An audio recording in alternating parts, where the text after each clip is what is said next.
Good evening. I'd like to welcome all of you to the Plymouth Spring 2022 Town Meeting Presentation Night. My name is Steve Trifletti. I am Plymouth Town Moderator. I'm joined in studio with Nicole Manfredi. She's the Assistant Town Moderator, and also Donna Rodriguez, and she will be our floor director for this evening at PACTV Studio.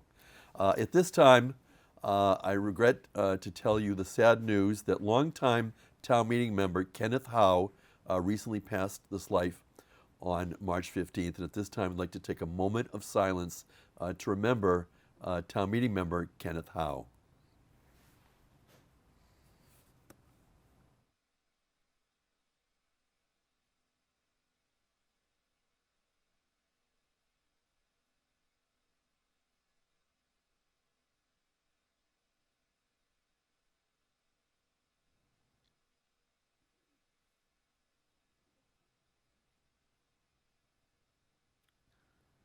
Thank you. And I'd just like to add a few comments about Ken's service in town meeting. Throughout my tenure as moderator, I've tried at times not to react when motions are made by town meeting members, but I must confess that there were a number of times when Ken brought a smile to my face when he got up and made the procedural motion to move the question to closed debate. And more often than not, his motions were successful. Ken will be missed by Plymouth Town Meeting, as he is certainly missed by his friends and family. Assistant Town Moderator Nicole Manfredi will be sending out an email with information about Kenneth Howe's obituary, and we extend our heartfelt sympathy to Ken's family at this time. Thank you. Tonight's town meeting presentation night is an opportunity to receive information in preparation for town meeting. You'll be watching video presentations and also have an opportunity to ask questions of our panelists if you want more information. It is not intended to be an evening to debate and deliberate as to the articles in town meeting. Rather, it is a part of our effort to educate ourselves and inform us regarding the substantive content that'll be coming to town meeting a week from Saturday, on Saturday, April 2nd. This evening's presentation night will be followed by a motions meeting on Wednesday morning, and that is a meeting that I have before each town meeting. The purpose of that meeting is to meet with town council and the chair of the Advisory and Finance Committee, as well as certain town officials, in order to review motions that will be coming before you at town meeting. And this is planning and preparation for Thursday night's town meeting preview, which again will be at 6 o'clock. And once again, you'll join us on both the Zoom video conferencing platform as well as vVoter. And for any of you who may be planning to make a motion, you can do so certainly right up until town meeting, but we would request, if you have a motion now that you wish to make, if you could contact me. You can send me an email to fst@plymouth.law.com. Give us an opportunity to review the motion at the motions meeting if we have any questions, in order to be able to make sure that it's in proper form for town meeting. And at this time, I'd like to welcome back Assistant Town Moderator Nicole Manfredi, and Nicole is going to give us her opening remarks. Welcome, Nicole. Thank you. Good evening. I would like to thank members for supporting this virtual format in the past. Our membership includes a large number of citizens of advanced age and several with expressed health concerns. It's important that all members have a voice and that health and safety during governance be a top priority. It's our responsibility to eliminate access barriers for all town meeting members, and the data unquestionably proves that this virtual format has increased participation and attendance to its highest rate ever, nearly 100%. As Assistant Town Moderator, I can say with unwavering confidence there has been no compromise of fidelity or transparency, and I'm proud of what we have accomplished together. Participation and voting procedures remain unchanged, and all new town meeting members have been offered training. If at any time you need immediate technical support this evening, please call PACTV at 508-830-6999. I will put that in the chat as well. For immediate questions and concerns, you may contact me through the Zoom chat, which I will be monitoring consistently. Excuse me. A few reminders. Please remember to hold your vote until the moderator indicates the vote is open. I know this evening we'll just be doing practice votes, but it's still important to practice that timing. And conversely, please do not wait until the countdown nears 0 to cast your vote. If you notice your vote was not captured, we'll ask that you indicate this through the V-Voter platform by requesting a point of order immediately. You will be acknowledged by both myself and the moderator. If you hesitate to let us know, your vote may not be counted. We will not be making voting adjustments after we've moved on to the next article during town meeting. No content should be discussed through the Zoom chat. If you have questions about a motion or an article or a presentation and would like to speak, or you have a point of order, you must request to speak using the V-Voter platform. The Zoom chat is for non-parliamentary issues such as technology, etc. If someone identifies a concern about audio in the chat, please refrain from repeating the concern. We are monitoring the chat diligently and assure you that I read every comment. Once again, I have made arrangements for any town meeting members needing tech support to participate on April 2nd from the library at Plymouth North High School under the guidance of Plymouth High School students serving as tech buddies. If you feel you need technology support and would like to join town meeting from the high school, please let me know as soon as possible. For remaining members, if at any time you experience bandwidth issues on the day of town meeting, you may travel to Plymouth North High School and participate from that location. Again, please make sure to monitor the chat this evening for important information and communication. You may communicate directly with me through this feature. Thank you, Nicole Manfredi, and she is our assistant town moderator. She'll be here throughout the evening, as well as on Thursday and at town meeting on Saturday, April 2nd at 8 a.m. This evening, we also welcome Christy Kenny. She is with us remotely from Options Technologies, which is the organization that supports us with the V-Voter platform. And at this time, we're going to begin this presentation night with a vote on the V-Voter.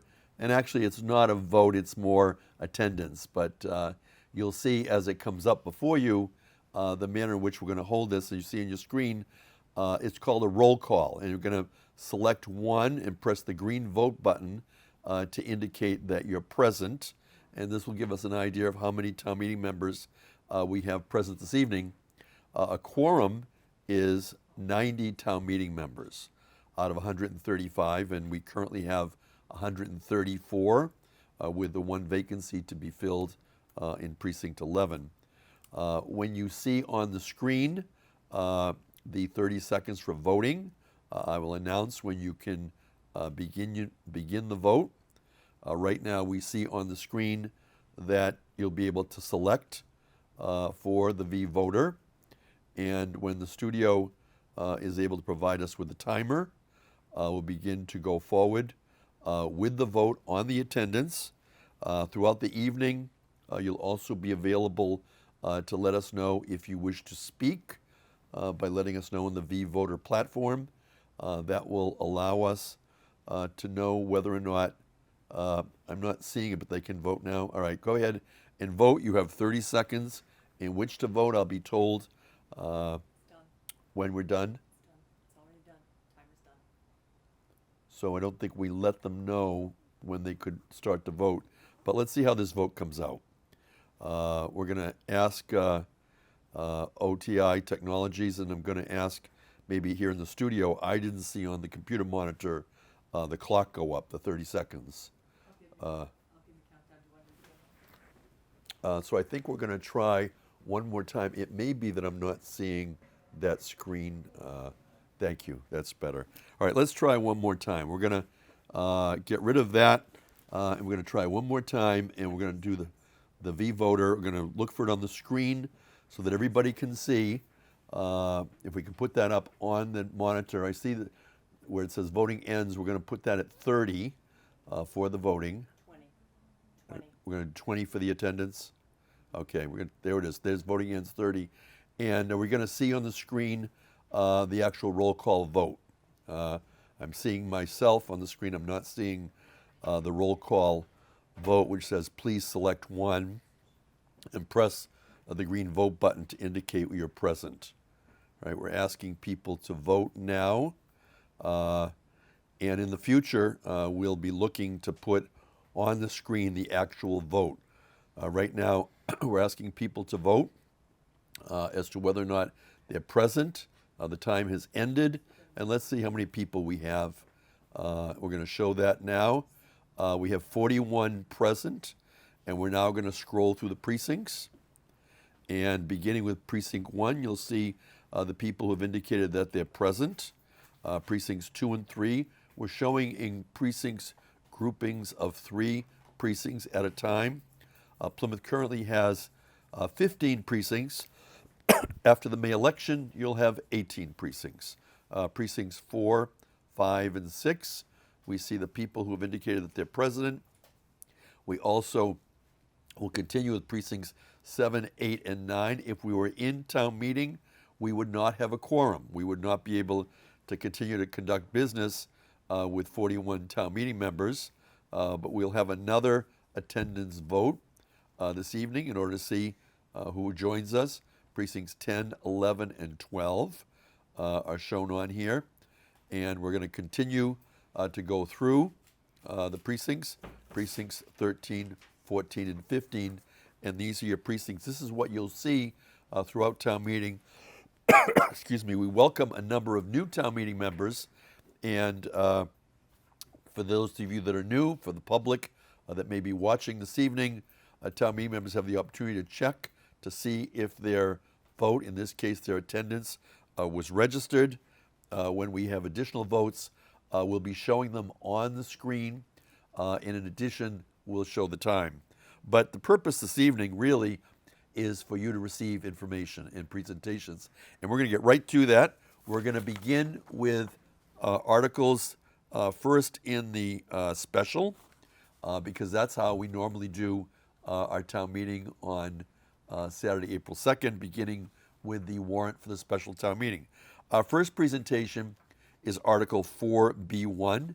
It's capital improvements, municipal airport, airport sewage, and the treatment plant upgrade. And Tom Mahar is the airport manager.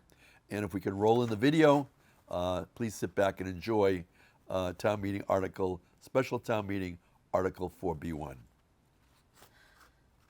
Good afternoon. My name's Tom Marr. I'm the manager of the Plymouth Municipal Airport, and I'm here to request your support regarding Article 4 on the special town meeting.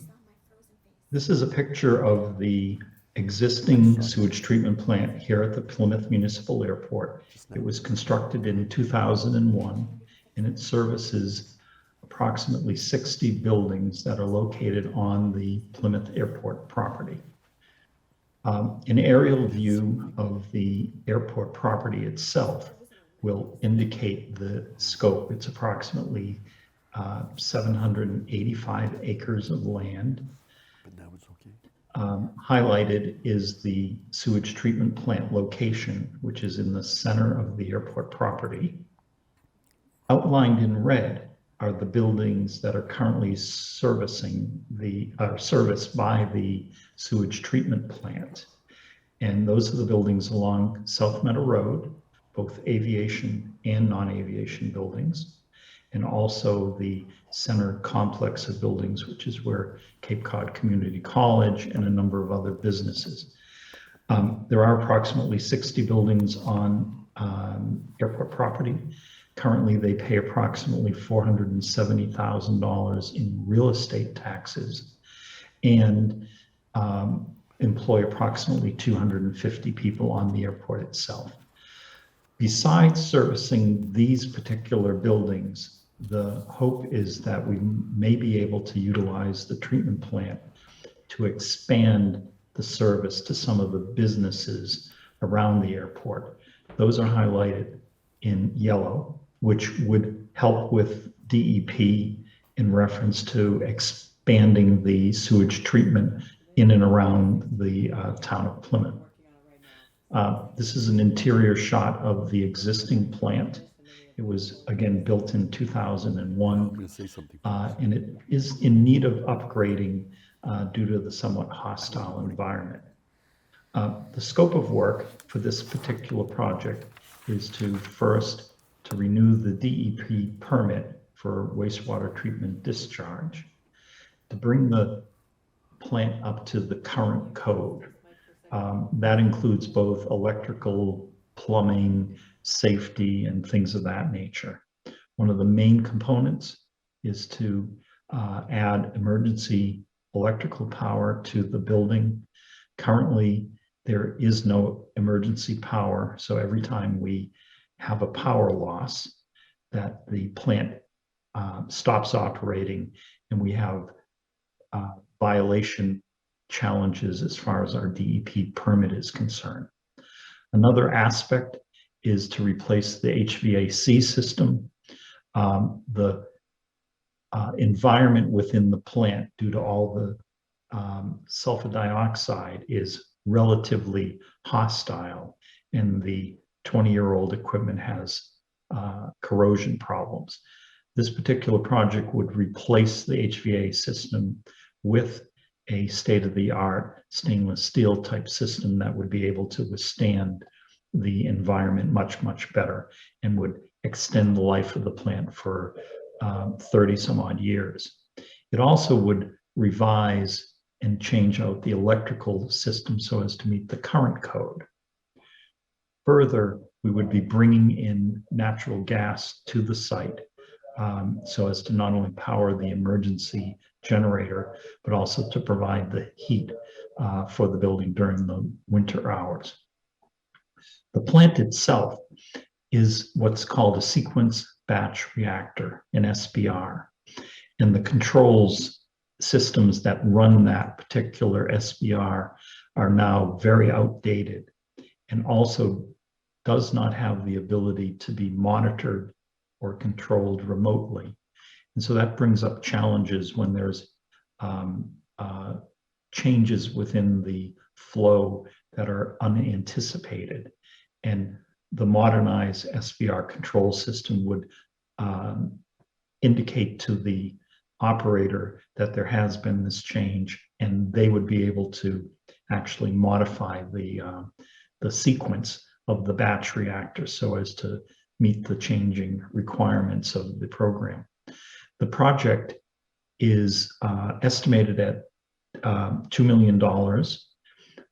There's a reasonable 15% contingency in the estimate, and we plan to be able to go out to bid sometime in the early part of the spring of this year with a construction project for the summer of 2022. And again, we request your support in reference to this particular project. Thank you. And at this time, I want to mention that in preparation for the spring annual town meeting, as well as the annual, we received books from the Advisory and Finance Committee. This is the report and recommendations of the spring special town meeting. And at this time, we're going to go to the chair of the Advisory and Finance Committee, Kevin Canty. His committee has worked hard in preparation of materials for this upcoming spring special and annual town meeting. And Kevin, we'd like to welcome you, thank you and your committee. And what can you tell us about the materials? Thank you, Mr. Moderators. So as you mentioned, we do have all town meeting members have received the special annual town meeting book, which is this green color. We also have the annual town meeting book. These two books have the backup materials that the committee received, as well as the recommendations of the committee provided for every town meeting member. So you can see what we saw, and you can see what our recommendations to you all are for what we think you should do when you're deliberating on these particular articles. We also have a separate book, the budget operating book that everybody has received. And lastly, by popular demand over the last several years, we have been producing the minutes by article document. I've printed mine out. We do have this, which is the minutes of all of our meetings organized by article, because we don't hear the articles in order. We hear them as they come in. We try and group like articles together. So this takes all the guesswork for you guys out of having to review what we said in case you missed a meeting or you didn't get to catch a particular article at a meeting, or you don't remember what we discussed. You can use it at your caucuses. You can use it at town meeting itself in helping you deliberate yourselves on how to vote on these articles. You can see what we talked about, the questions that we asked, and the conclusions that we came to, and why. So those are that's a brief rundown of the printed materials that we have provided and distributed to everybody.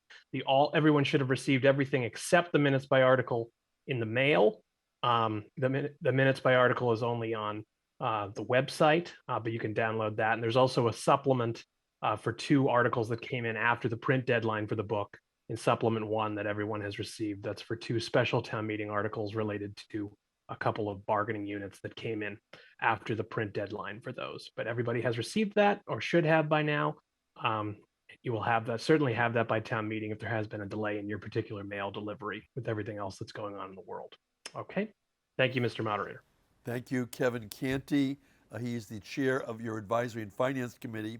And now we're going to continue with the spring town meeting warrant. Next, Article 5, and we welcome Plymouth Fire Department Lieutenant Neil Foley, who will be talking about fire station renovation. I'm going to roll the video.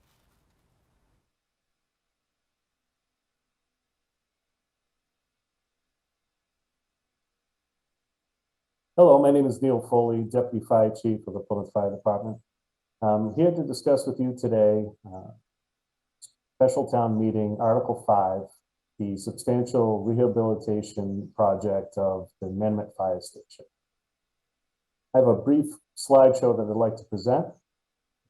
The Pavement Fire Station was originally built in the 1960s and was used to house the Call Fire Department's apparatus. Prior to that, the apparatus and the equipment used by the call firefighters was stored in private garages around the Manomet area. They recognized that they needed a more permanent location, so they built a facility that was very much like a residential garage. In 1988, the building that we know as the Manomet Fire Station today was built. But really nothing has been done to that building or that facility since it was originally built in 1988. You know, some updates were done over the years, but generally speaking, there hasn't been a lot of maintenance conducted to the building. The current Pavement Fire Station does not meet many of the current NFPA or OSHA safety standards that are in place today. With the substantial rehab, we will be able to meet those challenges moving forward using the current design techniques to keep carcinogens and other harmful materials away from our firefighters and providing a more safe habitat for them. We believe that with this rehab project, we are going to be able to have a fire station that'll last 30 or more years. It's going to be built for its current workload with an eye to the future and what that possible response workload could be for that Pavement Fire Station. Now we're going to preserve the investment that the town has already committed to with the new roof that was started in 2020 and completed in 2021. That was a substantial project, and it really did need to be done because prior to that, we just had rain coming in anytime we had any storms at all. But reutilizing the current apparatus bay and the space above it, we're going to be able to preserve that investment to that roof. We're not going to touch it. We're going to, all of our additional work is going to be on the south side of the building, and it won't disturb the investment that we've already completed.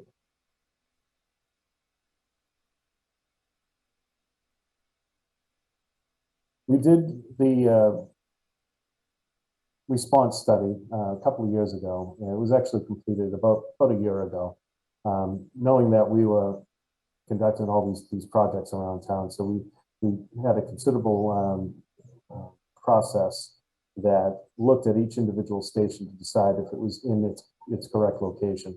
And there was some tweaks around different parts of town. Station 4, which I'll just touch upon later, it was recommended that it move to a slightly different location. But when it came to the fire station in Manomet, they did say that this station was in the correct location for its current workload and what the future predictions are for that area. The building's facilities are, they're in pretty tough shape. It's definitely time for us to address these problems. As you can see, this is the heating unit. There's a considerable amount of rust around the base of it. A lot of the fittings are corroded. Oftentimes, we need to have repair work done to these units. And to be honest with you, they're extremely inefficient. I think we could do a lot better with a more efficient heating and cooling system, and also by looking at the insulation and some of the other cost-saving measures that we could do, like replacing doors and windows and such, just to preserve the cost of all of it. This is an example of some of the water damage that has occurred. Whenever it rained, it didn't matter if it was raining a little bit or a lot. That prior roof leaked. It just depended on which way the wind blew is which way the water was coming in. As far as I know at this point, the roof is not an issue anymore, but we are having some continual leaks from time to time, and we believe it's due to some of the masonry issues. So we're going to be looking at that as part of this project as well, as far as sealing the masonry and coming up with a maintenance plan with that as well moving forward. But as you can see, there's a lot of delamination. There's a considerable amount of water staining. Quite possibly if we started taking these walls apart, that we would find a considerable amount of mold. Maybe some fungus, and like we did in some of our other stations before we got them treated. So this project will address all of these issues and make sure that we don't have any continual water damage.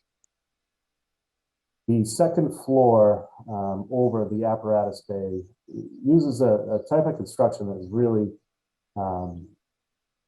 probably heavy residential or low commercial at the time, but it has a lot of long spans, and they did that so that there wasn't any posts down below holding up the floor, so that the trucks coming and going wouldn't have any obstacles they had to move around. But in its trade-off, it created what is almost like a trampoline. That floor, as you're walking across, you can feel it bounce. And what ends up happening is that the tiles end up popping, the thresholds end up cracking, the doors, some don't open all the way, some don't close all the way. There's a lot of different issues that have come about with that. And it creates a maintenance issue, because with all the cracking tiles and around those areas, it's very difficult to clean and keep nice. And the firefighters that work at a station do the best they can, but it's a losing battle. And part of this station rehabilitation will be addressing those issues and reinforcing that floor so that we can alleviate this issue. This is a drawing that was done just as a conceptual idea of what we could achieve with this project. And it will look very similar to the final project when it's completed. The blue area in this general area here is the current station and the apparatus bay. This area over here to the south is going to be the new addition. And some of the other changes that we're going to be incorporating is that we're going to be installing 2 overhead doors in the back, so that we'll have 3 full drive-through bays for the apparatus. We're also going to be incorporating what is known as the hot zone design. And that is a practice that has been adopted for fire stations, and and recommended for NFPA due to the amount of carcinogens and other hazardous materials that we encounter as through the course of our day for our job. The apparatus bay is considered to be your hot zone. Any of your gear storage is also considered to be contaminated, part of that hot zone as well. And we create these different barriers and different areas where that contaminated equipment can be, and then separate them from the living quarters. This is the decontamination room, and it's going to have like really easy to clean floors and drains, so that the equipment can be taken back and clean, can be hosed down.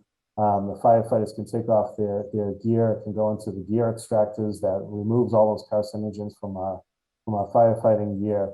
And also, in case any of our station uniforms get contaminated as well, it can be washed in this area as well. And it also serves as a quick wash down for any of our other equipment. The area up in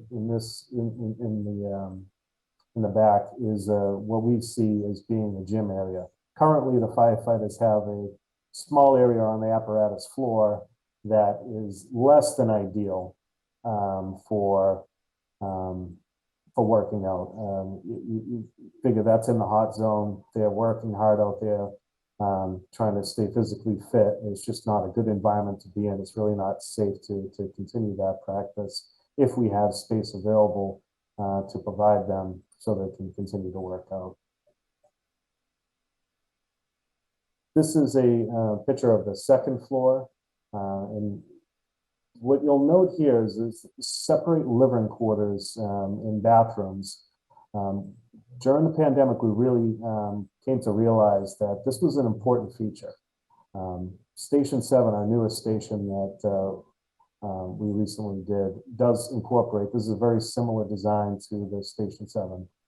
And we found that during the pandemic, these separate bunk rooms allowed the firefighters and paramedics to give themselves that distance that they needed to ensure that they had a place to go where they didn't have to wear a mask, they didn't have to be in close contact with anybody, they could socially distance, but still be at work and still perform the essential functions that they needed to do to respond to the calls and resolve the emergencies that came through our system.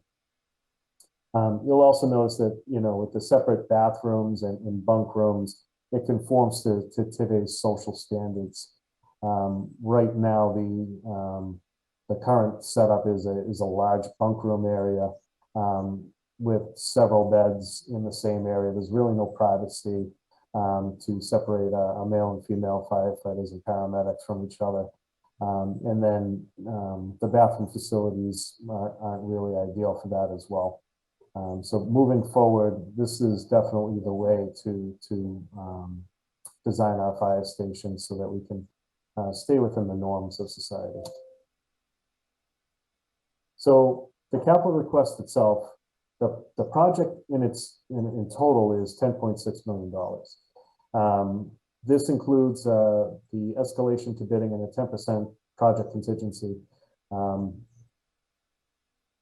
Once we start construction, we're looking at about a 14-month duration. With the supply chain being what it is, there has to be a little flexibility that we're going to have to look at that, but that is going to be our goal. We're also looking to go out to bid as soon as we possibly can on this project. With the ARPA funding that has become available, the American Rescue Plan Act, we did carve out some money through that we'll be able to get reimbursed for, such as the updating and the new HVAC system for the new part of the building. So that'll be considerable savings. And then we do have some additional funding that was provided to us through previous town meeting allocations. So this is going to bring the total borrowing down to 9.1 million using all that additional funding. And in completion, we're going to have a building that's over 16,000 feet square footage. This is using the existing building, which I believe is about 7,500 square feet. So we are adding a considerable space so that we know that As we move into the future, we're going to have a station that we can grow into and grow, be able to handle the increasing call volume that'll be in that area. Some of the things that we've already completed is that we know we're going to need access easement to our abutter, from our abutter to the north. And we've already engaged in those talks. We have a verbal confirmation in concept with that abutter, and have cleared a considerable amount of hurdles with that. We'll hold off and to do it formalized until we receive the okay from town meeting to move forward. We also have completed some geotechnical studies so that we know what the soil looks like underneath and what our foundations are going to require. And also, like you saw the plans earlier, we've done some preliminary architectural and engineering work as well, just to start the ball rolling and know what kind of costs we're going to incur. Moving forward, as you know, the town of Plymouth is really taking charge as far as making sure that our town buildings are in good working order. As you know, several years ago, we had a lot of issues, and we continue to do have some issues, but we're addressing them. And we do appreciate the support the town meeting has provided us. We've completed Station 7 out in North Plymouth. It's on Hedge Road now, 15 Hedge Road. And then over in West Plymouth, we are currently doing a very similar project to this, adding on an addition that is about, the same size as the one that I just showed you. And that project is going well. It's in the very early stage at this point, but so far it is going well, and we're excited to see what that station looks like when it's completed. And then moving forward after we complete Station 5, if we're lucky to do so, will be to look at the replacement of our Station 4, which is down on Bourne Road in South Plymouth. That, as I mentioned earlier, was identified by the study as a station that could move a little bit to increase its viability for its response in the future. We have contacted a few of the landowners down there. We do have some conceptual agreements with them as well as far as what that could look like. And we'll bring that back to a future town meeting once we have a little bit more information and we're ready to move forward on that project as well. And then at some point down the road, we're also going to be coming back to take a look at what we're going to do with our headquarters station on Sandwich Street. We know that it's built on a contaminated site. There isn't really a lot of land area around it that will allow us to do much of an addition. And then as far as like digging down into that ground with that contamination, the DEP has already marked it as a contaminated site. So that'll create us some hurdles as well. But we're looking to work with you and the other building committee and other groups, just to make sure that we're making the right decisions for the town moving forward for Station 1. So thank you very much for your support. Thank you. And that was Plymouth Fire Department Lieutenant Neil Foley. He's available to answer questions you might have this evening. I'm not seeing anyone on vVoter.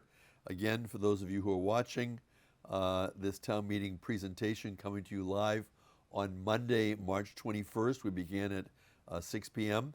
Town meeting members are using the vVoter platform to show that they're present in attendance, and also, again, if they wish to ask a question of one of our panelists, they are able to do that through the vVoter platform. They're participating virtually on a Zoom video conferencing platform. And those are the two videos that we have for the special town meeting that will begin on Saturday, April 2nd. We're now going to go to the annual town meeting, and the first video presentation we have is on Article 7, A to F. That is our town annual budget. And joining us this evening by video, the Director of Finance, Lynne Barrett. Welcome, Lynne, and please enjoy your video. Hi, I'm Lynne Barrett, Director of Finance for the Town of Plymouth. I'm here with you today at the PACTV studios recording the budget presentation, which will be presented to you the night of March 21st at the town meeting presentation night. Today is March 7th, so just wanted to let you know that things may change from here until then, but mostly the budget has been voted, everything is in place, and I'm going to give you some particulars tonight. If you have any questions regarding town meeting, budget presentation, the budget in general, any of the articles that are on town meeting, please get in touch with us in the finance department. Either email myself or Jeanette White, the Advisory and Finance Committee budget analysts, and we'll be able to get answers to you. So starting out, I just wanted to remind you again, especially new town meeting members, regarding the finance department's website. We have a lot of information on our website, including the homepage for the Town of Plymouth website. There's the quick links for town meeting information, but then we also have a lot of information on the finance department page, and you find that under departments. So we have CARES Act and ARPA information regarding amount of money that we have been allotted, the amount of money that we have spent or have allocated towards those things. We have a link to all of the budget information leading up to this budget presentation that I'm giving you today, which is the Advisory and Finance Department's voted budget. The Select Board has also voted this budget. So you can find all kinds of information on the budget information page. There's also a financial report center, which I'll talk about in a little bit more detail. We have a link to the Massachusetts Division of Local Services. We also have a link to our Open Finance Transparency Center, and we have the town meeting information. So the Financial Report Center link, that'll take you to the Finance Department page, and we have a whole bunch of links there on the left-hand side. Audits, where you can find all of our audit reports from our third-party certified public accounting firm that does the audit for the basic financial statements, the single audit, and a management report. We have budget information, which I just mentioned before. We have a link to debt information, which has official statements and borrowings that we've done in the past. We have a link to our adopted financial policies. We have a link to financial reports, which gives a lot of current activity on revenues and expenditures. It gives information regarding budget reports and how we're doing on our budget. It has historical information with regards to Schedule A's, free cash, enterprise fund, tax rate setting. It has a bunch of information on that page. The OPEB link brings you to the valuation reports for other post-employment benefits. We have a link to the a page that we maintain for Community Preservation Act projects that have been voted. We also have a link to special funds and other revenues. This link actually will give you information regarding meals tax, cannabis, excise, and memorandum of agreements, community impact fee, and the Environmental Affairs Fund, transportation network fee.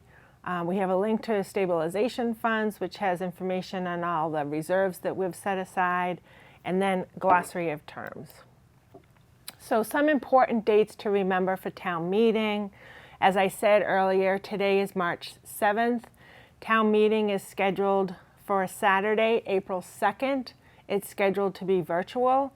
The adjourn session for that meeting is for Monday, April 4th. Also, the town meeting article presentation night, which is what this video will be presented at, is Monday, March 21st. Town meeting preview is Thursday, March 24th. And then the motions meeting regarding town meeting is Wednesday morning, March 23rd. All of those meetings are set to be virtual. Materials that are going to be mailed to town meeting members. Those will include For special town meeting, the report and recommendations book of the Advisory and Finance Committee. That book for special town meeting is going to have a green cover. And then for annual town meeting, the report and rec of the Advisory and Finance Committee is going to be blue. The budget book for fiscal 23 for the town is going to be a blue book. And then included in the envelope to you was also going to be the fiscal 23 school budget book. And then what will come after that and not mailed to you is the Advisory and Finance minutes by article packet. The minutes for all the meetings still have to be finalized and voted, and we will provide that link on the website, the Quick Links website for town meeting information. And what I would suggest for town meeting members is to constantly look at that page, because that page will also include PDF links for all of these books, the report and recommendation books and the budget book and all of that. So that all that information will be on the website also. What I'd like to go over with you is the free cash activity since it's been certified last fall. So last fall, we had certified free cash of $19,713,396. That was a significantly higher amount than we are used to seeing. Usually it's between like 7 and 10 million. So this was higher due to the effect of the COVID budget, things being closed, things not happening, contracts being delayed, different things that weren't happening that got closed out of the budgets. And then also on the revenue side, we had anticipated certain budgeted revenues that ended up coming in higher than we had expected. So all of these things were good things and ended up in a positive result in free cash. So I think that what we've done is we've thoughtfully spent this money and are recommending this money for some very important and useful items. So last fall, at the fall town meeting, we appropriated $4,959,000 of free cash for capital projects, unpaid bills. We used some of it to help pay for the town hall in lieu of the meals tax, because the meals tax had decreased during COVID. And then also we used $2 million of it to offset the decrease in the tax payment from Holtec for the Pilgrim Nuclear Power Plant. So leading up to the special town meeting and the annual town meeting, these are our recommendations. Article 2A, we are recommending to fund the supplemental budget for the town clerk to help fund the Precinct 18 equipment and labor that had not been anticipated in the budget of $5,522. Article 4, we have several capital projects. Some of them you will see individual videos on, and then others, obviously the night of the town meeting presentation. If you have any questions regarding any of those capital projects, department heads and division heads will be available to answer any questions. We are recommending to use $953,388 in Article 4 of the special town meeting for capital.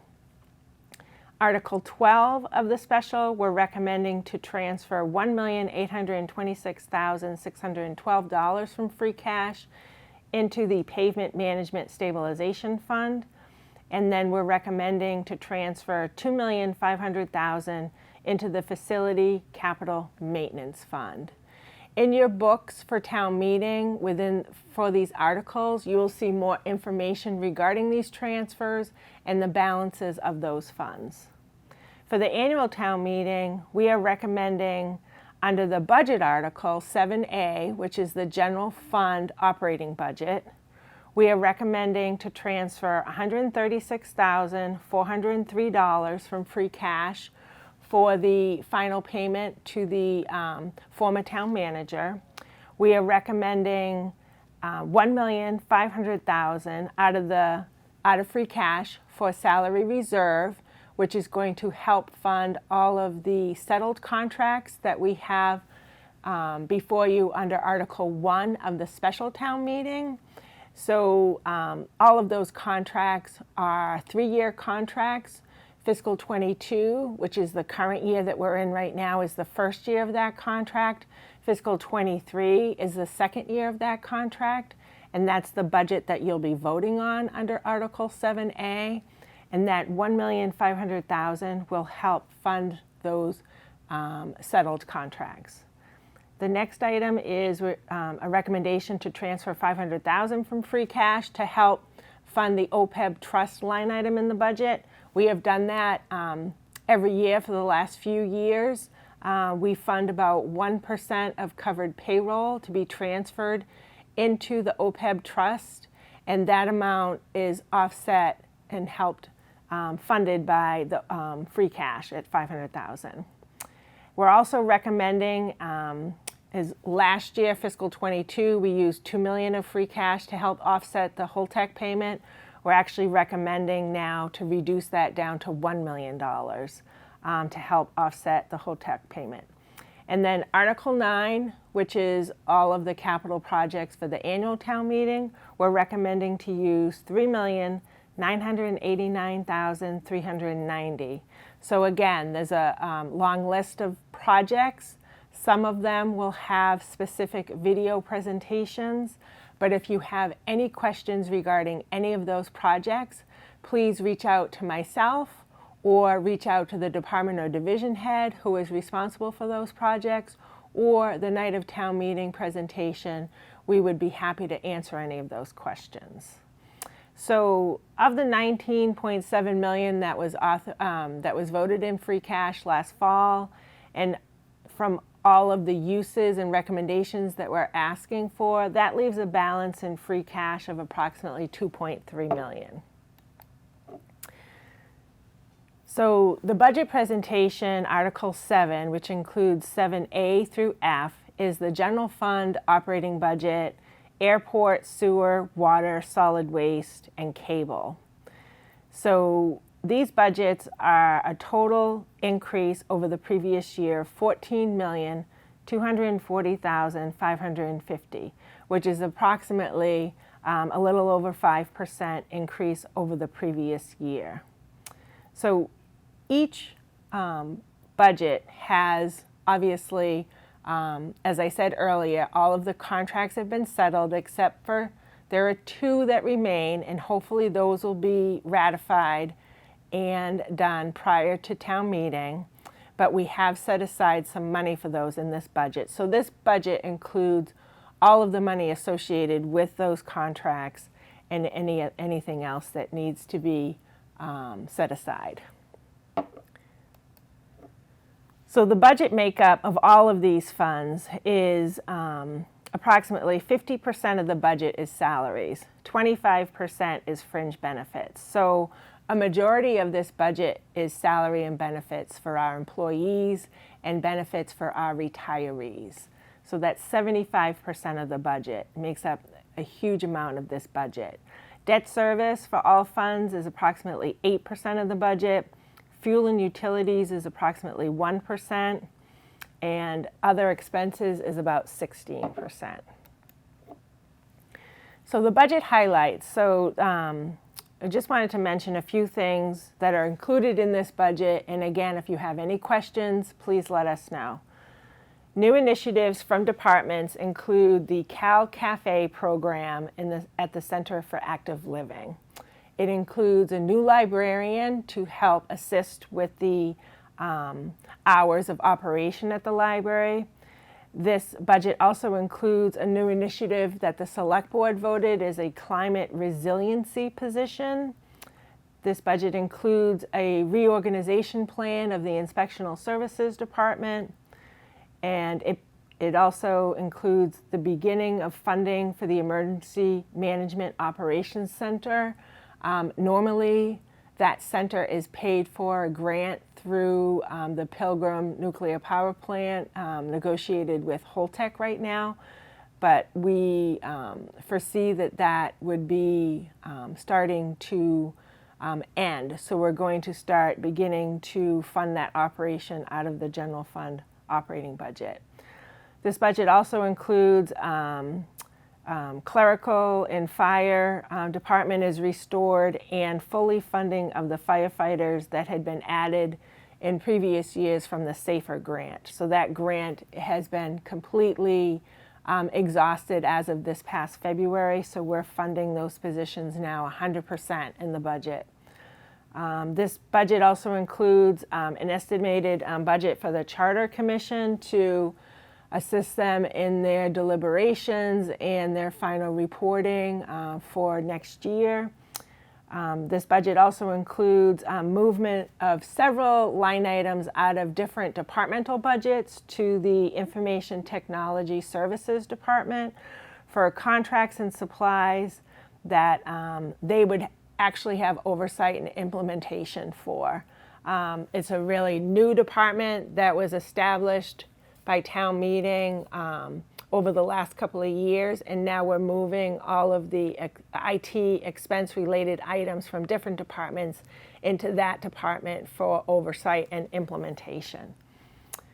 This budget, as I said earlier, includes salary reserve, which is the amount required to fund the second year of the contract of all of these contracts that have been settled on the town side, and the non-union bylaw provisions that we have submitted to town meeting under Article 1.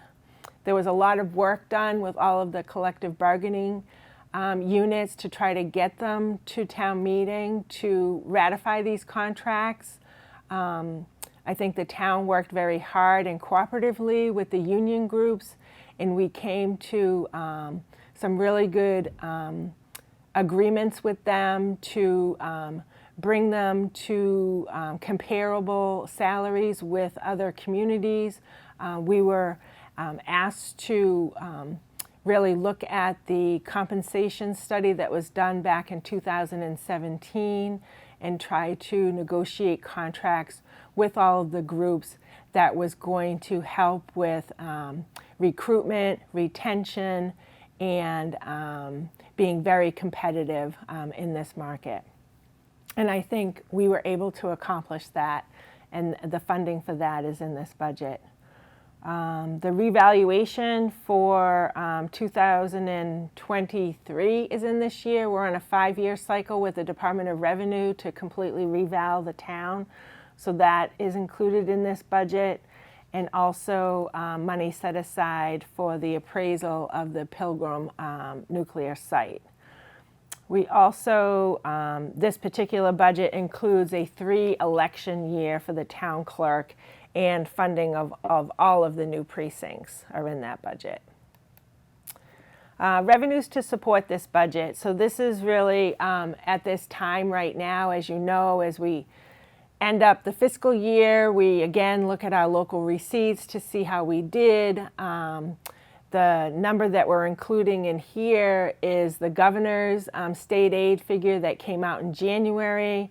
The House and Senate will meet and they'll have a recommended budget, and then we won't know actually what state aid is until sometime the end of June. That's sort of the normal schedule, and we're just estimating right now what the governor's budget number was.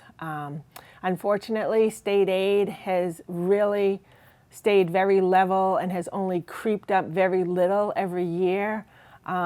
We really do rely on property taxes and other revenue sources to fund this budget.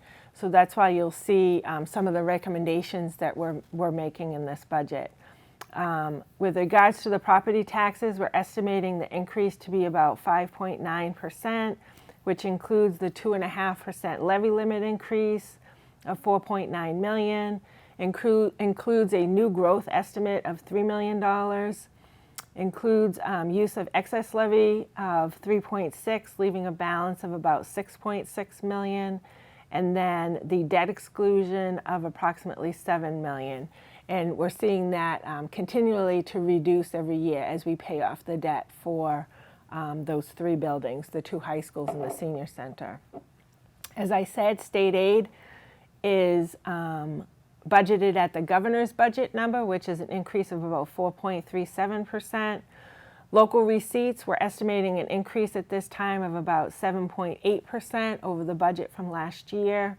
We're recommending to use approximately 1.8 million of the general stabilization fund to help support the payment of the town hall principal interest, because we want to give the meals tax fund a breather to try to help get those receipts back up to a level that can continue to support the town hall principal and interest payment into the future, starting in fiscal '24. And also, as I said earlier, we had several recommendations from free cash for the budget article, and those all total 3.1 million. So as I said earlier, we're requesting support from our general stabilization fund to help the meals tax fund get to a level that it can support the annual principal and interest on town hall going out to 2040 and beyond. So during COVID, the receipts for the meals tax decreased significantly. And last year for fiscal '22's budget, we actually recommended about $600,000 out of free cash to help fund the principal and interest payment. And then what this amount does, this 1.8, is to help support the fiscal '23 principal and interest payment for town hall. So you'll see in this graph that after these two payments, that fund, based on a 3.5% escalator of the receipts coming back, and we've seen some real growth and some real positive comeback since the COVID effect on the meals tax. I think people are going back out to the restaurants. They're certainly continuing to do a lot of takeout, and we're seeing that in the meals tax revenue that we're getting now. So what this does, it sort of helps that fund continue to grow and then be able to make that payment, that principal and interest payment every year on the town hall project out through 2040 and beyond. What you see is this graph actually getting to a peak, and that's 2040 when the meals tax stops going into this fund, but meals tax would still be generated. It would just go into the general fund unless town meeting does something regarding the sunset clause for this particular fund. But this fund helps pay for the costs associated with the town hall project, and will continue to pay the principal and interest on the project, and that's why the fund balance continues to decrease in those later years. But that's what that would do. And if there's any questions regarding that, obviously, please let me know. What I wanted to end this presentation with is, I think I mentioned earlier that we do rely very heavily on property taxes, and I think we try to make every effort to offset that increase in the taxpayer as much as we can with either other revenue sources or other funding that we can find available. And I just wanted to end this with that Plymouth's still within the statewide average, or a little bit higher than the statewide average tax bill.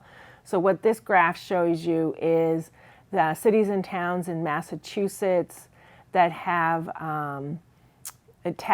their tax bills, and we're basically in that sort of, I know a lot of these colors almost look the same, but we're within the $6,000 to $10,499 in the statewide average, which that's where the statewide average actually is in that band.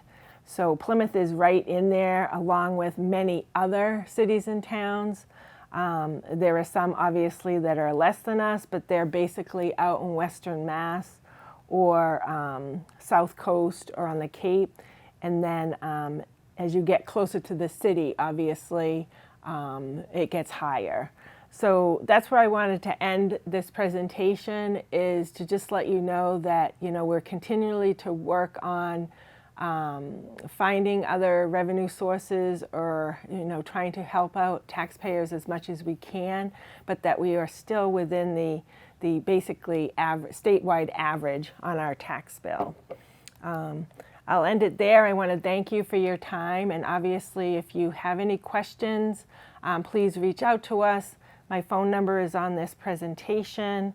My email address is on this presentation. You can also reach us through the website, but we'd be happy to answer any questions that you may have, and we'll see you on the night of March 21st at the presentation night, and we'll see you again on Saturday morning, April 2nd for town meeting. Thank you. Thank you, and that is Lynne Barrett. She is our Director of Finance for the Town of Plymouth. As you heard from her, you can contact her directly if you have questions about the budget. This evening, if you have a question, she is one of our panelists, and you could use your V-voter to be a speaker, to ask a question. At this point, we're going to continue with our presentations, and at the end of the evening, we'll once again take another practice attendance vote as we begin to slowly move into using the V-voter platform. At this time, we're going to continue with the annual town meeting warrant and go to the capital outlay projects, and we bundled together 3 of the items. Article 9, item A9, A13, and B1, which include the Plymouth Public Schools. And at this time, we're going to welcome a presentation from our Superintendent of Schools, Dr. Christopher Campbell.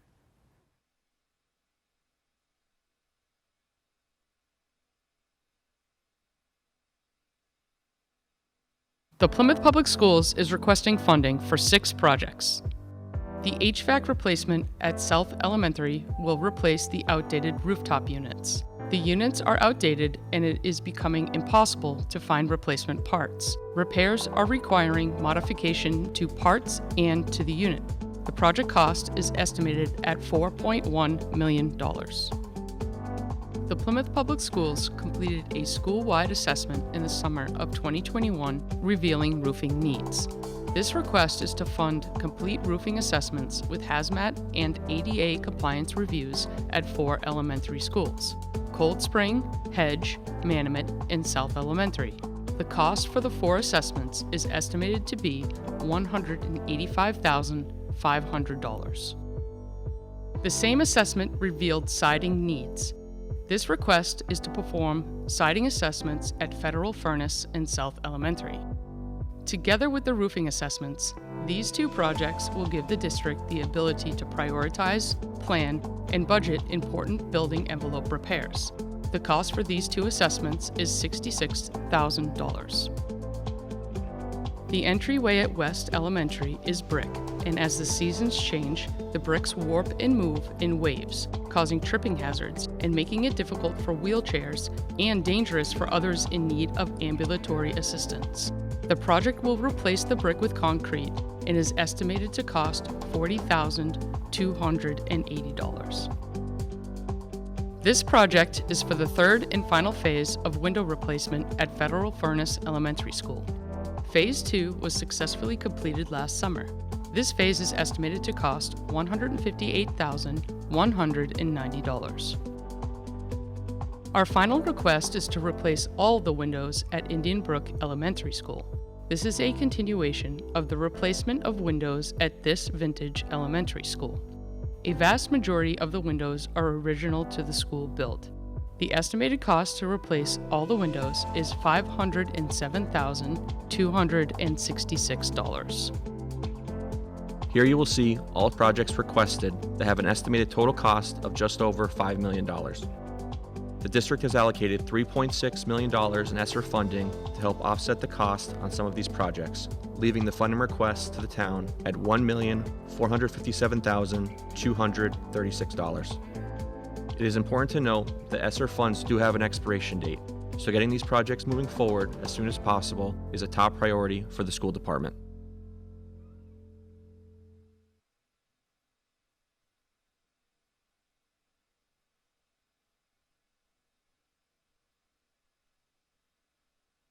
Hi, I'm Sheila Scarzi. I'm the town engineer, and I will be presenting the Court Street and Cherry Street traffic signal upgrade project. So the Court Street and Cherry Street traffic signal improvement project is a $2.7 million capital request that will be considered at the 2022 spring annual town meeting under Article 9B3. Now, this is a borrow. That $2.7 million price tag is extremely conservative. We built in a significant contingency into this project to account for all of the material cost increase and supply chain delays we've been experiencing throughout the pandemic. Just to give you an example, in 2021, we applied for a MassDOT Shared Streets and Spaces grant for pedestrian signal improvements throughout town. We had priced out the signal equipment in April of 2021, and it came in at about $120,000. We were fortunate enough to receive that grant, and we priced out the equipment again in August of 2021, and that $120,000 price tag increased to $190,000. So that's a 58% increase in a matter of 4 months. We've been seeing similar increases throughout the construction industry. Just another example, 24-inch PVC pipe has increased fourfold in cost over the past year. So we wanted to make sure we built in enough contingency to account for these unknowns. We've recently revisited this cost estimate, and we are still very confident that we have built in enough contingency and enough safety in that $2.7 million number, that we do think the project will come in under that budget. But just to be conservative, we did price this high. So the Court Street and Cherry Street intersection is one I believe everyone in Plymouth is familiar with. We have the CVS pharmacy on the corner. This is also the former location of the Ernie's restaurant in North Plymouth. Now, this is a very busy intersection in North Plymouth. We have more than 15,000 vehicles a day that travel through this intersection. The peak hourly volumes exceed 1,500 vehicles an hour. It's in a part of Plymouth that is still undergoing development. Just down the street, we have the Cordage Park complex. We have the Harbor Walk apartment building that was recently constructed and is occupied now. There's a second apartment building being constructed at the Cordage site. So we are anticipating increased traffic in this intersection in the coming years. So the primary intent of this project is safety. The intent is to improve the alignment of this intersection and enhance the safety. Also will be improving ADA accessibility. I spoke previously to that Shared Streets and Spaces grant. We actually did receive funding through that grant for some pedestrian signal upgrades at the Court and Cherry Street intersection, and we are moving forward with those upgrades independent of whether or not this project is approved at town meeting. So this spring, you will see some new signal equipment going into this intersection that is funded by that MassDOT Shared Streets and Spaces grant. Now, if town meeting does approve this project, we will be repurposing that signal equipment into this project. The signals themselves at this intersection, they were installed in 1995. Traffic signal equipment, the expected lifespan is about 20 years. So we've exceeded that lifespan. We're having issues with this equipment. So it's due to be replaced. So safety and age of the equipment are the primary drivers behind this project. So let's speak a little bit more toward those safety concerns. The issue we have with this intersection is that it's misaligned. Okay, so we have that southbound lane on Court Street. That's the lane that heads to downtown Plymouth. That lane, you can see through by this yellow dotted line, that lane lines up directly with the left turn lane from Court Street onto Cherry.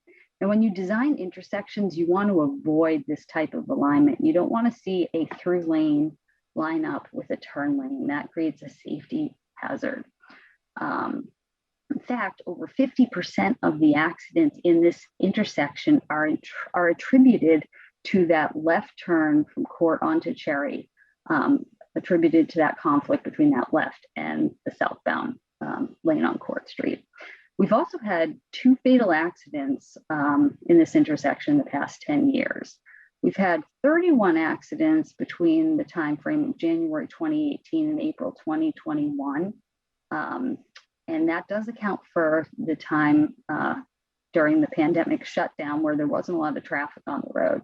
So accidents are fairly common in this intersection. So we really are looking to improve the safety here. So what we're proposing would be doing some intersection realignment and some lane widening here. We'd actually be adding a left turn lane from Court onto Prince Street. And you can see by this pink line, so that proposed left onto Prince, that left turn lane would align with that left onto Cherry. And that's what you want to see with intersection design. You want to see those 2 turn lanes align, as that minimizes conflicts. We'd also keep the existing southbound lane and have the right turn lane onto Cherry Street. On Cherry Street itself, we'd be extending that left onto Court lane and the right onto Court lane. Those 2 lanes, they'd extend back about 125 feet to give cars more room to queue up in that intersection. So this project the design is actually underway right now. When CVS was built, the town received $122,500 in mitigation funds to put toward the design of these signal improvements. So we've started the design. We do anticipate we'll need about $80,000 more to complete the design.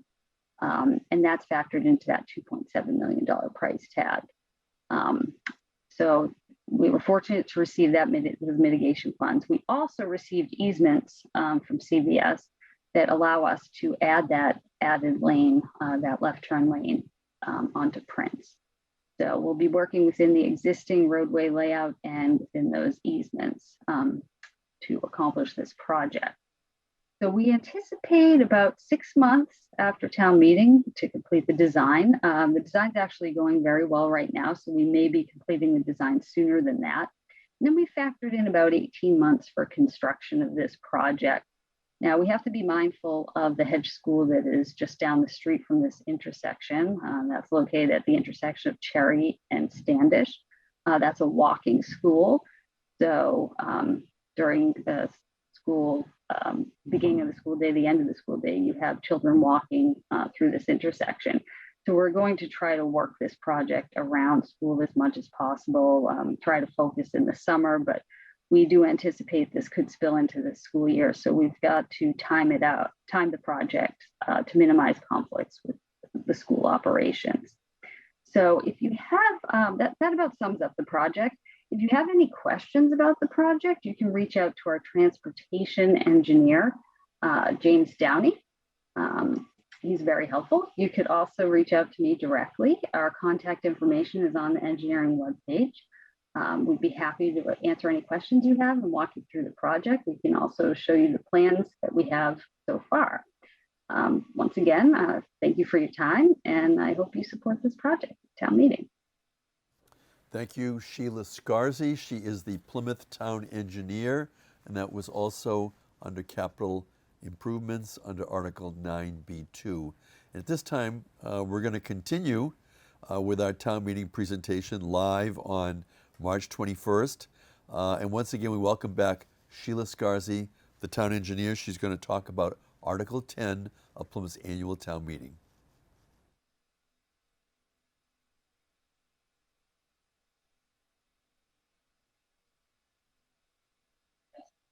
Hi, I'm Sheila Scarzy, Town Engineer, and I'm going to speak a little bit about Article 10, the Public and Unaccepted Road and Bridge Improvement Article. This is a $5 million capital request. We refer to this article in the engineering office as the Road Preservation Article. And this isn't new to town meeting. We go to town meeting about every 2 years to request funding for our road program. We requested funding in FY16. We requested funding in FY18, FY20. We took a little bit of a break during the pandemic, but we're back again now asking for another $5 million. So I would say the most frequent question I get asked as town engineer by citizens and taxpayers is, when are you going to pave my road? I find that the majority of people are surprised when I explain to them just how limited our state road paving funds are. Now, each year the town receives approximately $1.5 million in Chapter 90 funding from the state. This money is intended to be used on road projects. It can be used for bridges, paving, sidewalk improvements, drainage upgrades, engineering studies, even equipment. The limitation is that Chapter 90 money must be used on public or accepted roads. Now, we have over 200 miles of accepted paved roads in Plymouth, but we also have about 90 miles of unaccepted paved roads that don't qualify for Chapter 90 funding. The only mechanism we have to spend money on unaccepted roads is via town meeting. So the proposed $5 million road preservation article provides us with the means to supplement Chapter 90 funding and invest money in both our accepted and our unaccepted paved road. So of that $5 million funding, it would be split 70-30 to correspond with our accepted versus unaccepted road mileage. So of the $5 million, $3.5 million would be earmarked to be spent on paved public roads, and $1.5 million would be earmarked to be spent on paved unaccepted roads. And that would span over 2 years. So we'd be budgeting $1.75 million each year on the paved public roads and $750,000 each year on the paved unaccepted roads. So this added investment is really a critical means to supplement our Chapter 90 funding, which frankly is not enough money to maintain our current RSR rating. Now, an RSR rating is a road surface rating. It ranges from 0 to 100, with 0 being the worst, 100 being the best. Right now, our overall townwide RSR rating is about 69-70, and we're always looking to improve that. But if we only invest that $1.5 million annual Chapter 90 allotment in our roads, our overall RSR rating in town will plummet, and it'll plummet rapidly, actually. So I want to give you an example of just how much money it costs to pave a road. So in 2021, we paved about 2 miles of Beaver Dam Road. Now, we did replace castings on that road, but other than that, this was a straightforward mill and overlay project, a very basic paving project. There weren't any drainage upgrades, there weren't sidewalk improvements or other utility upgrades associated with this paving project. It was just a mill and overlay project. Now, we utilized Chapter 90 funding for that project. The project cost was $750,000. So that was about half of our 2021 Chapter 90 funding allotment just going to one road.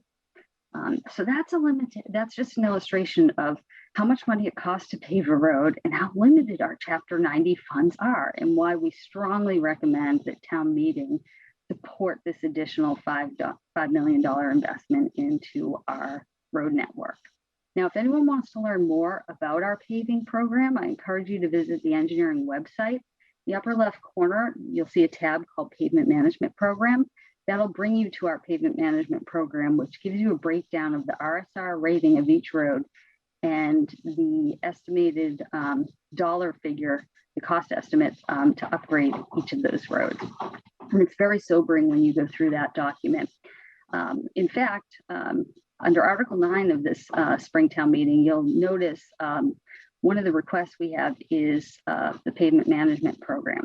That program was last updated in 2011, so it's 11 years old.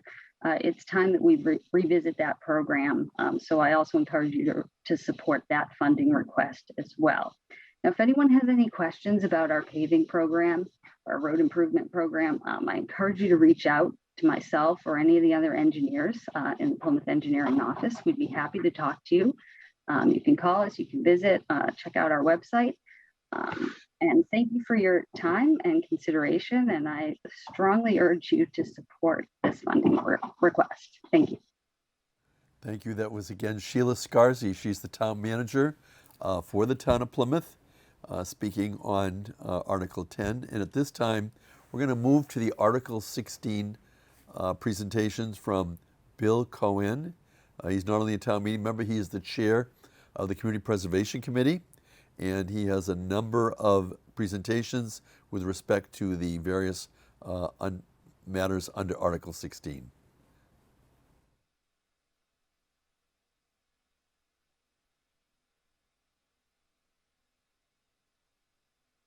Good morning, Bill Cohen with the Community Preservation Committee. This morning, the Community Preservation Committee is going to recommend Article 16A to Springtown Meeting. 16A is a request for $2,950,000 for the restoration rehabilitation of Stevens Field. Before I get into the presentation and the plan itself, I want to take you back to the original articles that the Community Preservation Committee sent to town meeting for Stevens Field. In 2014, an article went to town meeting for a request for $190,000 for the design of Stevens Field and the formation of the Stevens Field Planning and Design Committee.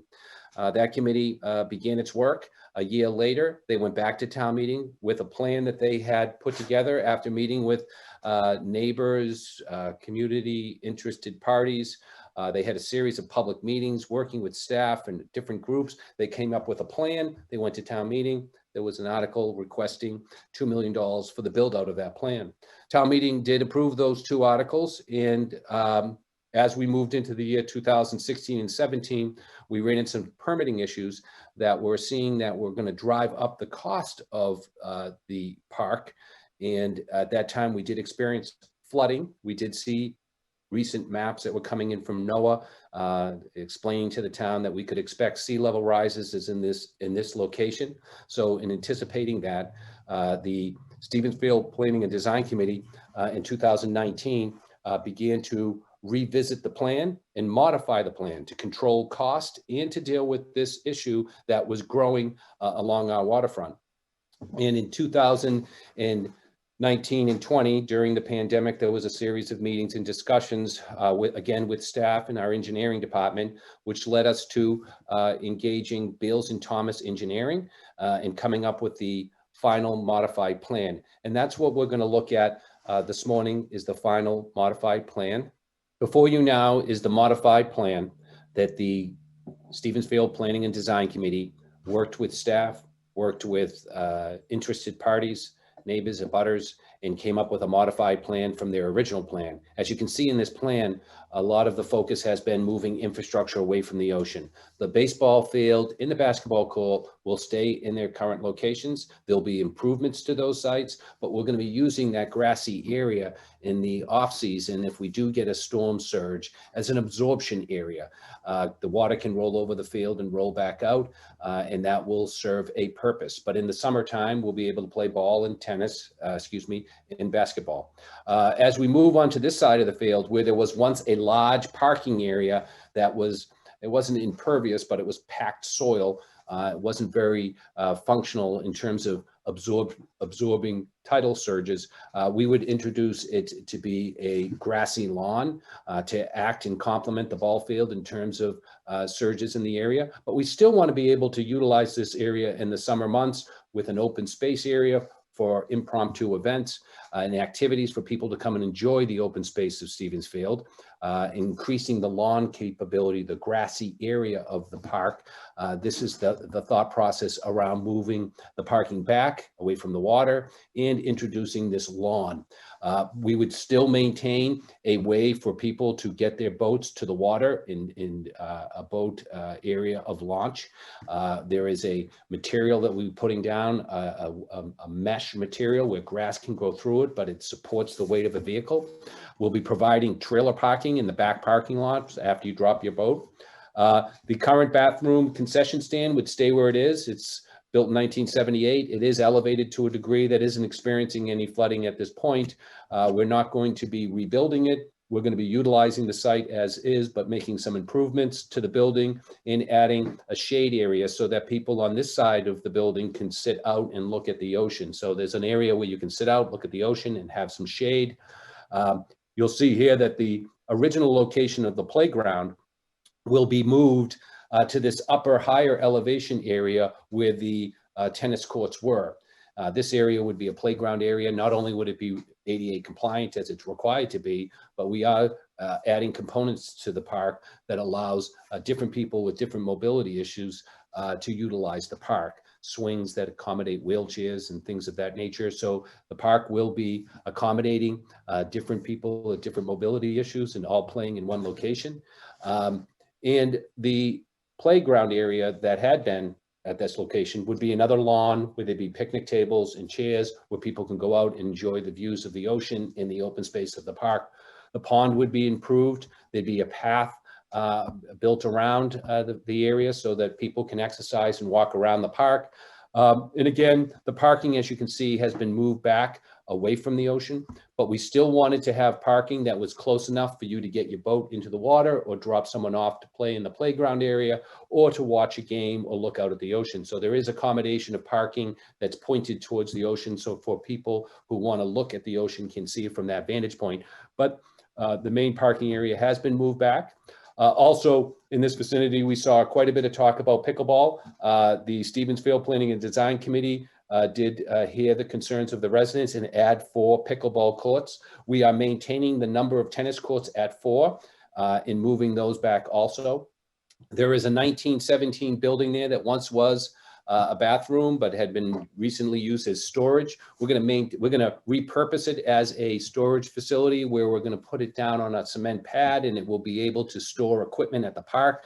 Because as you can see, we're opening up this area for impromptu activities, people coming to the field, kicking a ball or throwing a frisbee, or that impromptu open space area can also be utilized as events. So if there's a road race or there's a parade in town or there's some sort of event going on, Stevensfield can host those events, and there'd be storage facilities to house that equipment. So we do keep the old 1917 building, repurposing it for the purpose of storage, and creating this open space area here, which will have electrical power to support temporary events. If there was an event that someone wanted to have at Stevensfield, we would have the appropriate services to the area. Because again, Stevensfield is not a park unto itself. It's not only a town park, but it does support town activities in the village center. If there's a parade or there is a road race or some event in our downtown, Stevensfield does take on that role of supporting it. In the years that had passed during our planning process, we engaged the family on Sandwich Street that owned the old county auto, the Romanoff family, who entered into agreement with the Community Preservation Committee, and we made a recommendation to town meeting to acquire this parcel of land. The land was acquired last year. It was incorporated into the design and allowed us to move back more of our infrastructure away from the water. This area will be a scenic overlook.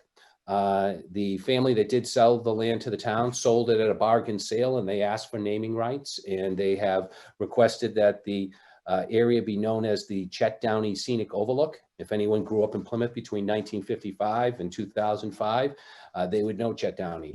He was a founding member of the Boys and Girls Club. He was active in recreational programs for young kids across the town. He was our truant officer. So he was keeping an eye on all the kids of Plymouth. And the family was wanted to recognize Chet Downey's enthusiasm for Stevensfield by naming this scenic overlook. It'll be a place where people will walk by and be able to sit down and look out at the ocean. We believe that this park is accommodating all of the concerns and interest of our community. It's a very unique park. Our waterfront is flanked by 2 parks, Nelson Park in the north, Stevensfield in the south. The town is bookended by these wonderful public spaces, and to have them functioning at a higher level for a growing community is an important attribute.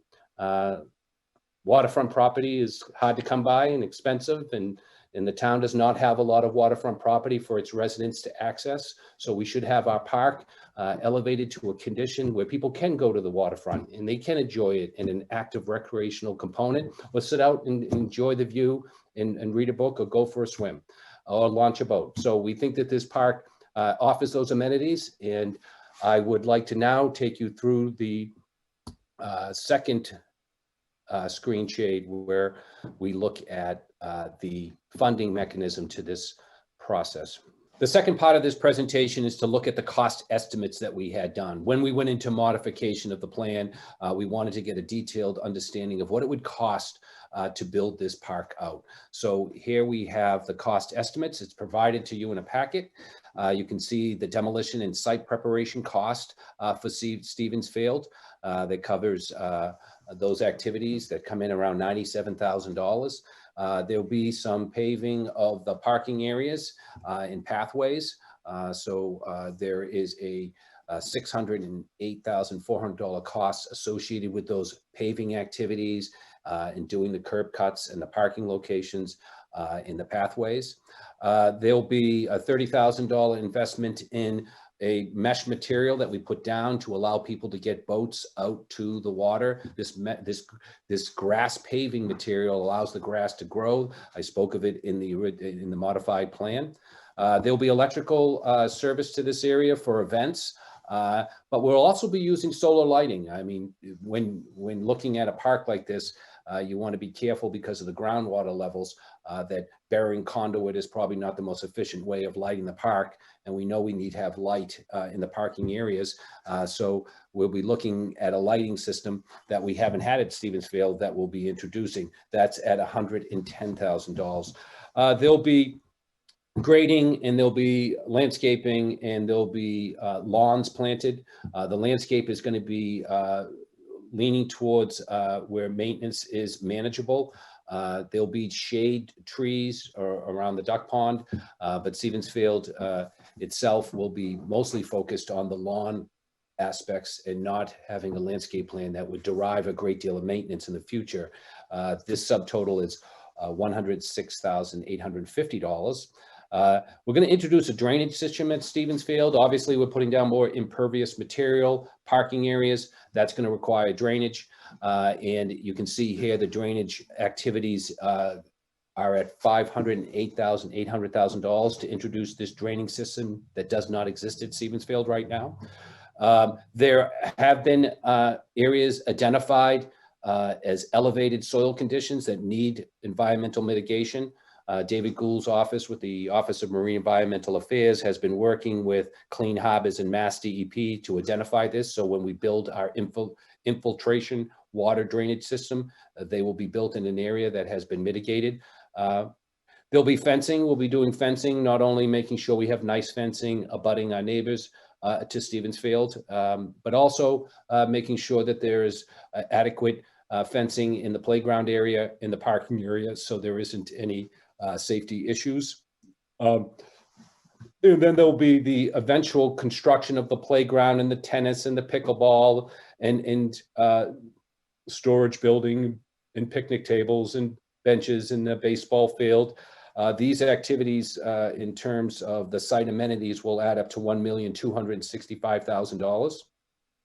As I mentioned before, the environmental cleanup is looking at $350,000 of that cost. When you start to add up all the costs that I'm going over, you come with a subtotal of $3,405,000. We're adding a 30% contingency. Now, the reason that contingency is so high is after meeting with the Department of Public Works, Jonathan Beater has indicated that he's experiencing, as he goes to put things out to bid, higher cost. So we wanted to insulate this process, and we built in a 30% contingency at $1,221,500 for the contingency cost.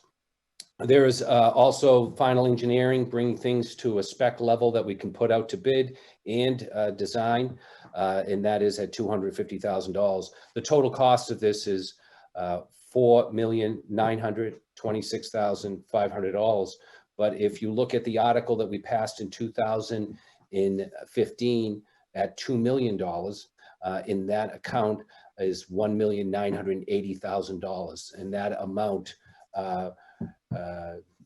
minus what we're asking of the total cost brings the needed funds to bring Stevens Field to fruition at $2,937,500.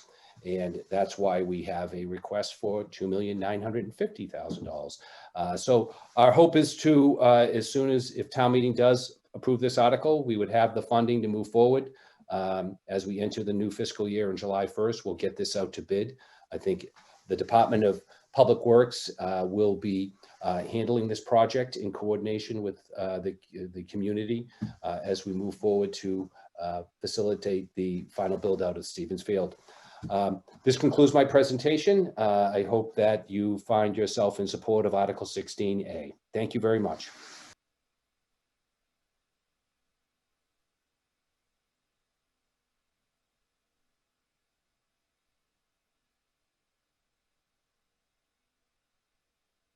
Article 16B is a request by the Community Preservation Committee for $1,500,000 for the restoration rehabilitation to Jenny Pond Park. This article is a long time in the making. Over the last 20 years, the Community Preservation Committee has been making recommendations to town meeting that have been acquiring land along our town brook to allow the town to go after grant federal and state monies to take down fish ladders, help with the facilitation of building public parks along our waterfront, but mostly returning the waterway back to its natural original condition.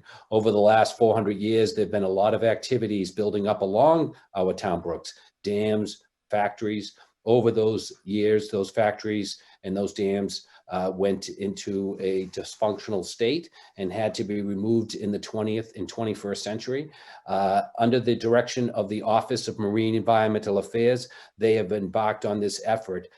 In this final one of this article that you're seeing today, Article 16B, is really complementing 20 years of activity along our waterfront, because the hope is that we're connecting our waterfront parks and amenities along our town brook into our town forest and through Morton Park and along a series of network of trails that we've been able to acquire over the last 20 years, connecting us to Miles Standish Forest from our ocean. This is following the plan that was done in the late 90s by the town called the ENSA report, which said that it would be into the town's advantage to connect its two biggest environmental resources, Miles Standish Forest with Cape Cod Bay. And this is the northern trail that we've been focused on for the last 20 years.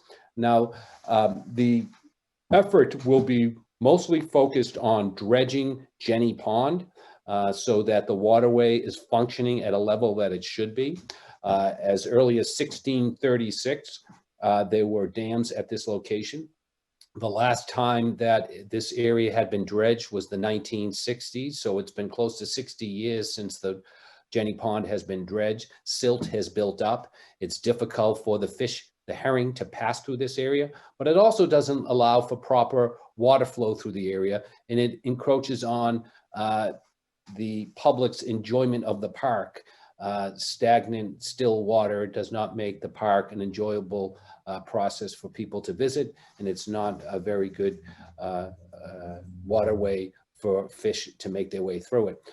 So here you can see the Jenny Pond itself. This area down here is where it flows into our town brook and heads to the harbor. And this is the grist mill in this location.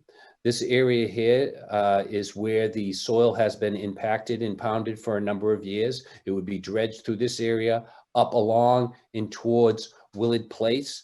As it makes its way up towards Newfield Street, the dredging would take place in this area to allow the water to move through the park in the waterway more efficiently.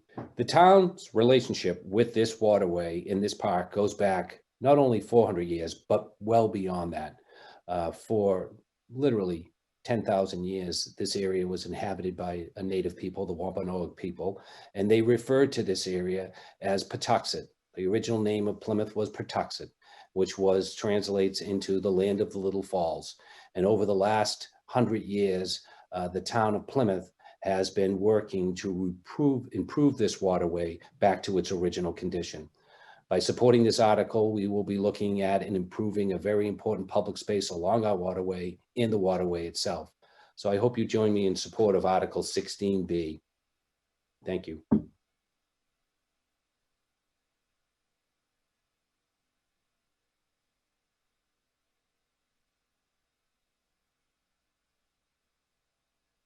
Article 16C is the setting up of our administrative articles for the next fiscal year. It's an article that sets aside 10% for housing, 10% for historical, and 10% for open space. We do have the ability to ask up to 5% for administrative activities, but we ask for 4%. That money is utilized for doing the due diligence of the committee, the legal activities of processing applications, the application process itself, and the implementation of actions of town meeting, making sure that we have proper signage at locations and that you can easily access CPA properties with parking and trailheads, and the utilization of the CPA fund for that activity is to enhance that experience, but also meet the statutory requirements of the Community Preservation Act. Thank you. Thank you. That is Bill Cohen, and he is the chair of the Community Preservation Committee, also a town meeting member, and he was speaking and presenting on the Article 16 matters. We're now going to go to Article 18, which is planning and permitting for the Long Pond Pier. And joining us is town meeting member Bill Abbott, who has the presentation for this article.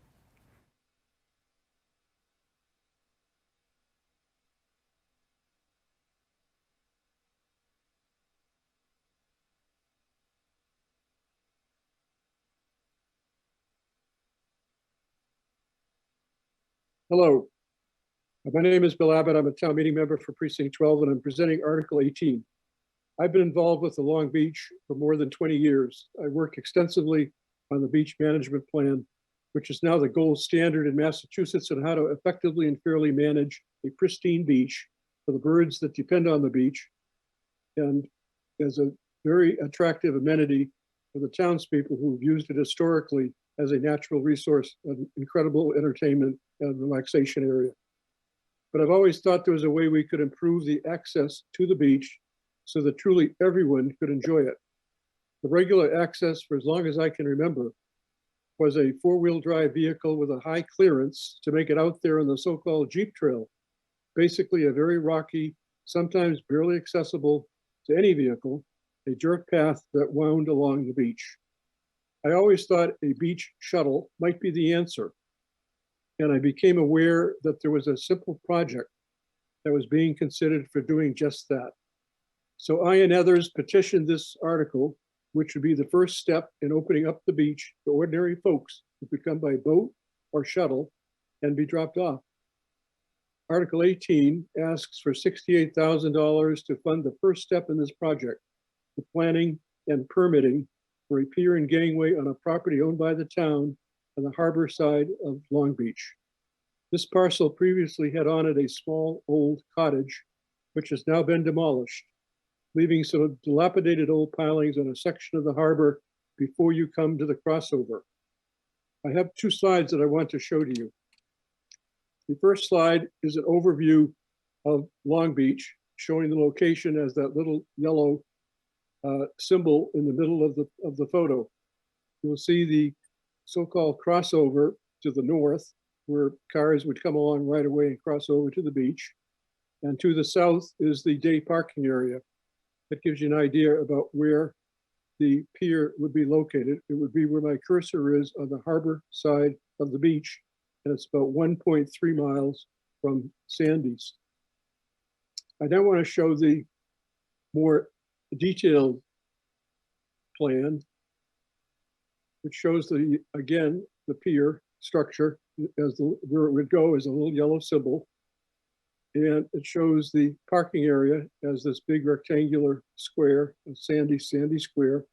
And the house used to be in that vicinity, so you can see this was already a disturbed site. The pier itself, the old pier that was there, extends to the westward of the symbol for the pier, and you can see several pilings that stretch out into the harbor side of Plymouth Long Beach.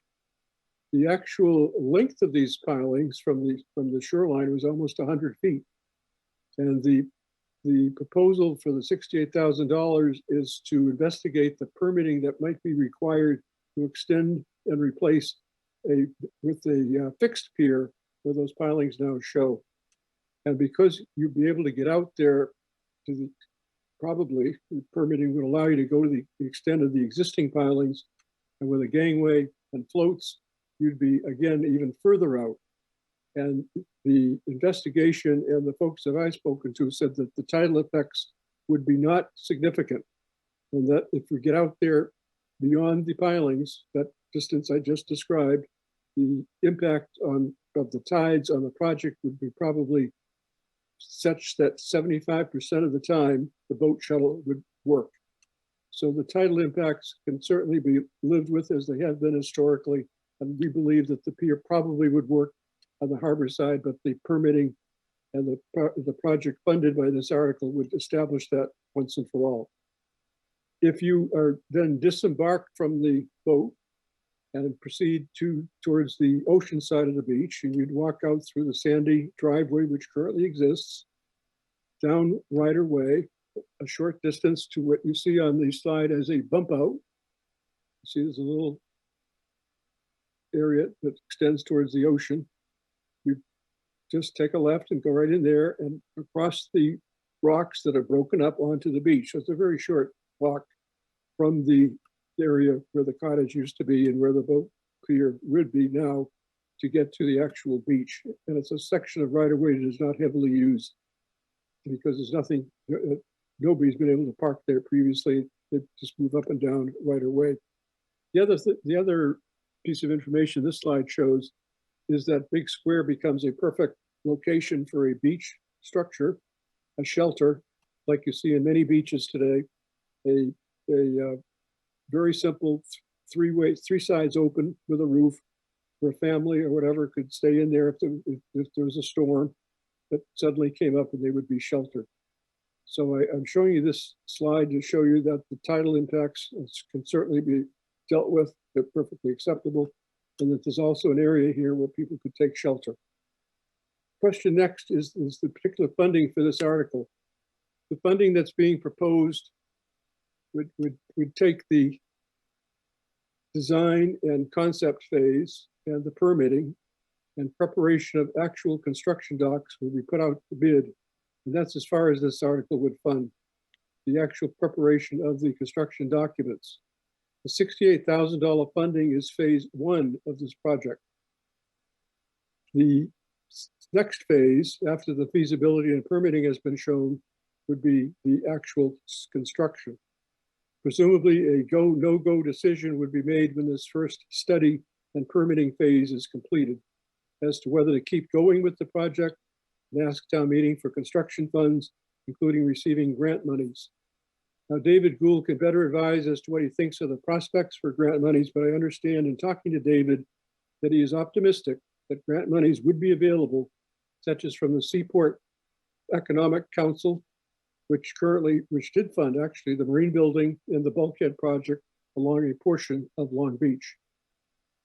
At the time that the town does decide to move forward with construction, which would be phase two of the project, the actual operating program would then be fully considered, vetted, and discussed. Parking on the shorefront to access the shuttle could be accomplished at the main waterfront or perhaps at the Cordage, and that would certainly be explored as available parking is available. The Department of Marine Affairs would presumably develop the operating program for this additional use of Long Beach.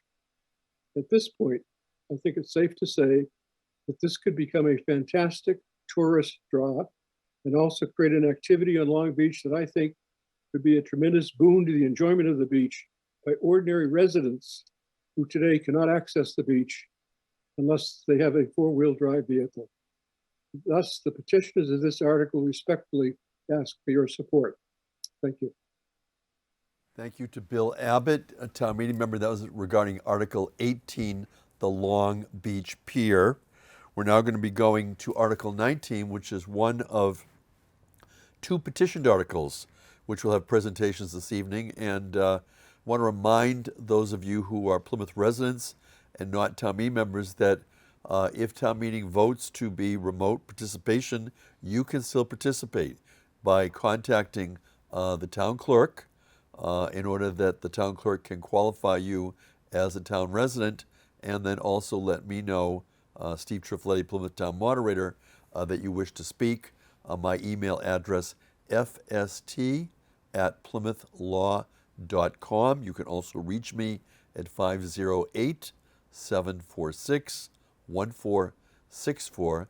And at this time, we're going to continue with Article 19 being presented by petitioner Judy Barber.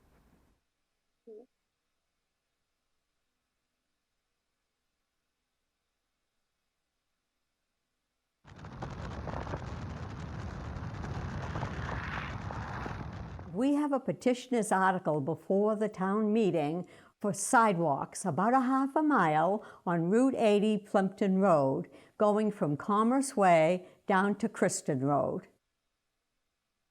We've had Route 44 that's been realigned. We have Colony Place that has been developed and growing. We have major housing projects, and all of this with no sidewalks in the area.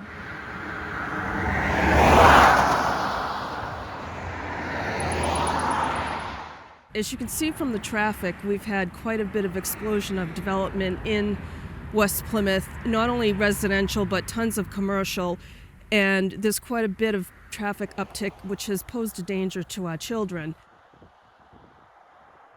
If you are a resident of West Plymouth with students within 2 miles radius of the schools, we're expected to either pay for busing or drive our children to school because they feel that our children within 2 miles should walk to school.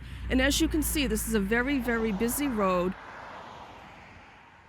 I know parents have expressed a desire to have their children be able to be pedestrians to walk to school. It would help with some of our bus routes. It would help with some of our traffic patterns, our drop-off and morning pickup, just promoting activity in general. I've done the walking school bus in the past. That is a program where you will actually get students and parents and families together and you walk to school together. I've done that in prior districts that I've worked in. I've been unable to do that here because we simply don't have the sidewalk capacity. We have a lot of residential over 55 communities along this route, and they're also walking to the stores and using the amenities, and they also should have a level of safety in order to be able to, conduct their daily business. There's so many great stores and shops and restaurants that are really close enough to walk to, but we never can get to them because it's treacherous. It really is treacherous. We've walked on Route 80 many times, and you're always taking your life in your hands. You have to be very cognizant of the traffic and what's going on. The cars buzz by at 40, 50 miles an hour, and I find myself getting right up on the shoulder as far as I can to get away from the roadway, because you just don't know. I hear from residents that have grown children and they say, oh, what's the big deal? Why do we need sidewalks? Our kids walk to school and they cut through woods. And, I would challenge people that this is not that West Plymouth. And what woods are left that have not been developed for residential housing? So I think this is critical that we get sidewalks for the safety of our children. I would love to see sidewalks installed. I just think our students would enjoy walking to school. And I know that walking not only benefits us physically, but it helps with mental, emotional wellness. You can clear your mind, clear your head. So what we're proposing is that this sidewalk be presented to the town meeting and that would be voted upon to solve this, to build community so that people can connect, people who are handicapped, people, elderly people, and children. All of these things are critical. Good evening, and at this time we'd like to welcome Judy Barber, the petitioner for this Article 19. Welcome, Judy. Oh, thank you very much. I'm the chair of the West Plymouth Steering Committee, and along with support from the DPW and the Planning Board, we submitted a petitioner's article this year for your consideration. The project is for one ADA compliant 6-foot sidewalk running for 3,250 feet, a little more than a half a mile, on Plimpton Road, Route 80, from Commerce Way to Kristin Road. If funded by the town, this project needs to be coordinated with the Mass Department of Public Transportation, as they have jurisdiction over the sidewalk improvements on Route 80. Engineering will determine which side of the road the sidewalk would be on. This is a scaled down version of a DPW article that was submitted 2 years ago. The cost is 1.5 million. Continued efforts will be made to secure state funding. However, some applicable funding may be used by the Department of DPW. I'd like to share my screen with you, and there we go. I'd like to take a look at the large area of traffic impact. This is a bird's eye view. Here is the sidewalk, here is the school. Up to the north, we have Route 44, which runs in an easterly-westerly direction, and we have Commerce Way that comes right along here, runs down along the side with Route 3 over to the right, to our east. What's important to note here is that in this area of town, other than Route 3 running north and south, Commerce Way is the only road that is going in a northerly-southerly direction. We have Industrial Park Road that veers off a little bit to North Plymouth. Another issue that is very important to realize is that there are no sidewalks from Commerce Way in a westerly direction, either here on Route 80 or down here on Carver Road. This makes this a central point for all this kind of traffic that just funnels naturally into this area and creates quite a traffic jam in this area, particularly where these roads come together. In addition to all this, we have major roads that have been used, and they've been growing like crazy. Over the past years, Route 44 was formerly down at Carver Road, got moved up to the north. Colony Place was started, and we had the Industrial Park Road that branched off. And now all of this has just caused so much increase in traffic in the general area. Within the past 5 years alone, there have been 2 significant new malls, one Cranberry Crescent here, and the other one Old Colony Plaza. And that's the one where the old Park and Ride was. There's also a medical building there. There's been excess of 1,000 new housing units, hotels, medical buildings. There's a whole medical area up here. We've had auto dealerships, schools, retail establishments. This development has not reached full build out, and there's more planned. Let's take a closer look at the site itself. This is the same location, only we're a lot closer than we were. We have Cranberry Crescent here. We have the hotels. We have a small subdivision here. Jamie Path is a dead-ended street that ends out here on Commerce Way. Following along, we come in front of the school here. Then we come to an over 55 project here. Charlotte Drive runs down here. Now this road has sidewalks on both sides. They have 5 speed bumps and 2 stop signs, but it just pretty much services Charlotte Road. It doesn't really service the neighboring area. If we continue on, we have Westwood Village, another over 55 project. Then we get into Kristin Road. This is an enormous area that you can see here. It is just so huge that all of these people would benefit from having this subdivision, this sidewalk. The West Plymouth Steering Committee is very concerned about the impact of all this growth on the area and the adjacent roadways. Let's focus on the issues a little bit. First of all, there are no sidewalks in front of the school. The children cannot walk themselves to school, nor can they go to after-school activities. The roadway is simply not safe for pedestrians. There's one area in here that's got guardrails, and it's so difficult to walk there because once the traffic starts coming, it just goes and goes. Okay, another thing is that these neighborhoods are not connected.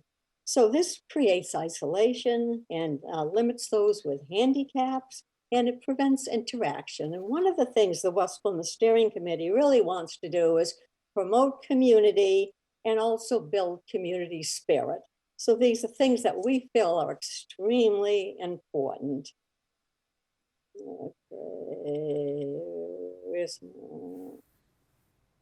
Okay.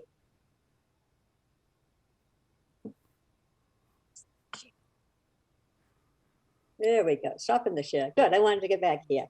The project has received unanimous support of the Select Board, the Planning Board, the Advisory and Finance Committee, as well as the Chief of Police and the principal of the West Elementary School, and in addition, the residential neighborhoods there.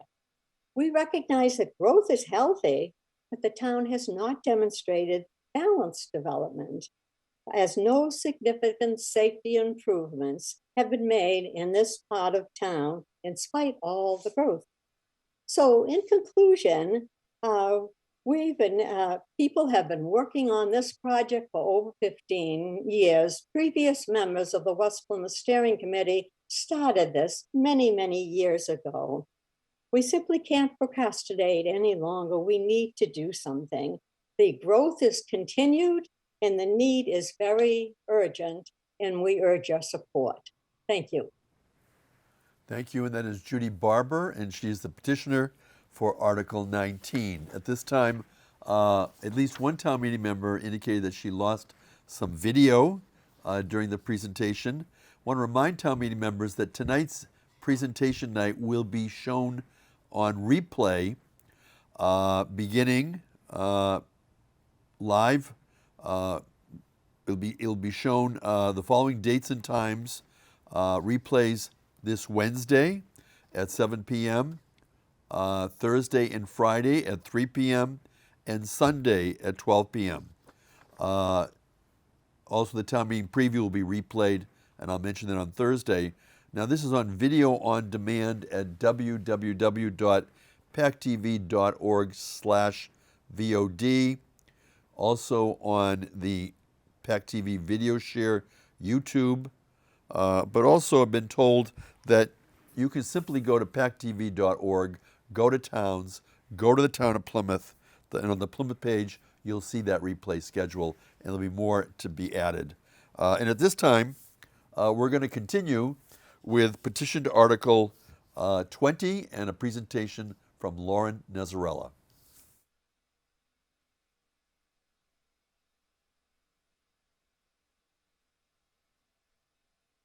Hi everyone, my name is Lauren Nestrella. I've been a resident of Plymouth for 18 years and I'm the one who filed the citizens petition for Article 20. Plymouth has shaped me into the person I am today. I developed interest in the natural sciences and in ethics and philosophy when I was a student at Plymouth North High School before I graduated from there last June. Now I'm a student at UMass Boston, but Plymouth is still home.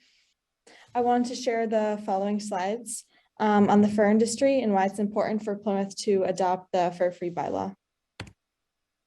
What this bylaw does is prohibit the sale of cruel fur products if the fur pelts are turned into finished fur products, which are defined as articles of clothing, fashion accessories, or home decor that are made in whole or part of fur. So the bylaw only affects the retail sale of finished fur products, which 80 to 90% of retail fur is sourced from Chinese fur farms alone and not from local trappers or hunters in Massachusetts.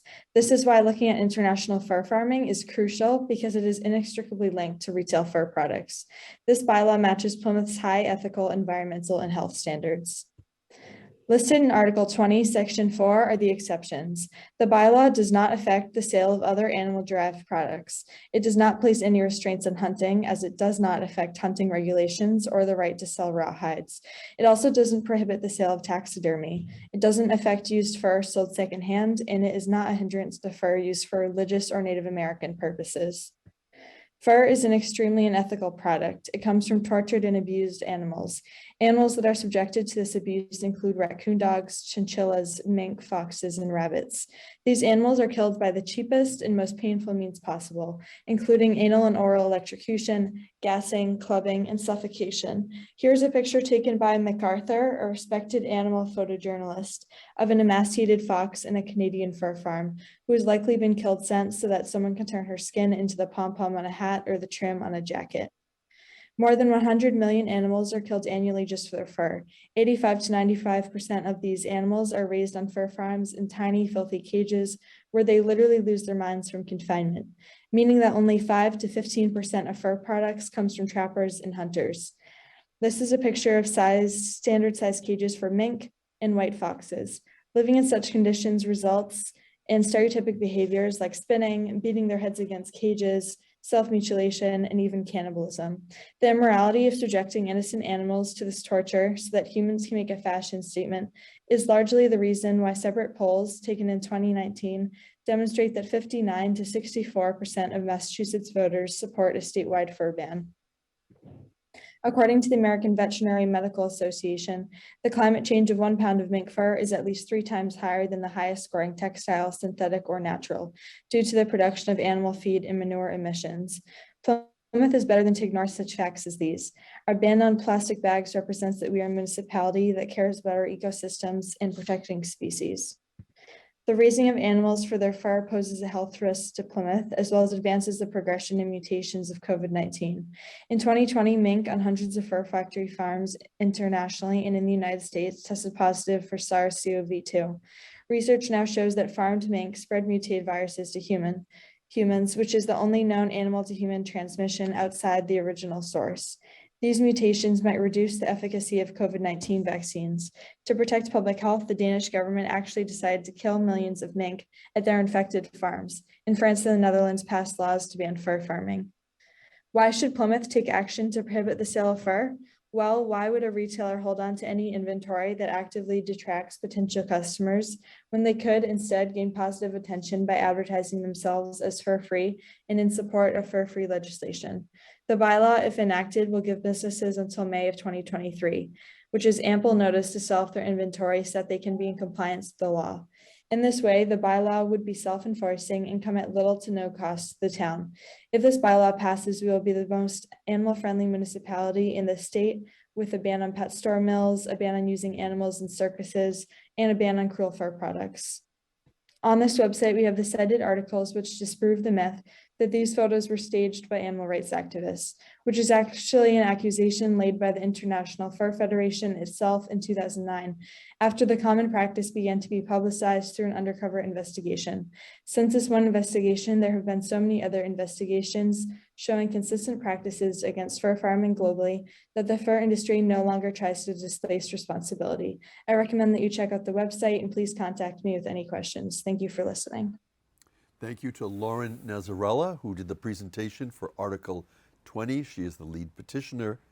And at this time, we have no further questions. So again, a reminder, we invite you to join us again this Thursday at 6 p.m. for the town meeting preview, at which time we'll review the motions that are coming before you for town meeting. We're going to close this evening's town meeting presentation night with another attendance vote as we practice the use of V-Voter. We're going to see if we've had a few other town meeting members join us. V-Voter is supporting us, and we're going to be looking on the screen for the vote for attendance as well as for the clock. There you see it on the screen, and there's the timer. You can begin voting now. Town meeting members are registering their attendance. While they do that, we'd like to thank the government and engineering teams at PACTV, including Donna Rodriguez, who is the floor director, Mark McKinley, who is the director in studio, David Antoine, Christopher Quinn, Nate Greenstein, and Brooke Hoffman, all of whom work together this evening with Nicole Manfredi, Assistant Town Moderator, and with me, Steve Trifletti, Town Moderator, to bring you this town meeting presentation. We now have a vote. The voting has ended on the attendance. We're going to get a total. We have 42 people present this evening who are registering their attendance, and we're going to scroll through the precincts again for new town meeting members and for the public to understand that you'll be able to see at town meeting the votes of town meeting members. Right now you're seeing those that registered their attendance. Precincts 4, 5, and 6. We're scrolling through the various precincts. Town meeting members can also certainly watch the replays on PACTV between now and town meeting. Precincts 7, 8, and 9, precincts 10, 11, and 12. We have 15 precincts in the town of Plymouth. We're soon to be increased to 18 in May. And we're going to finish with precincts 13, 14, and 15. I'd like to thank all of you for your attendance. And again, please join us on Thursday, March 24th at 6 p.m.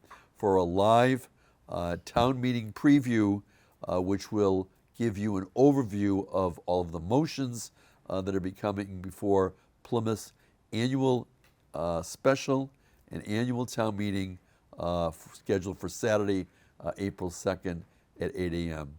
Good night, and thank you for joining us.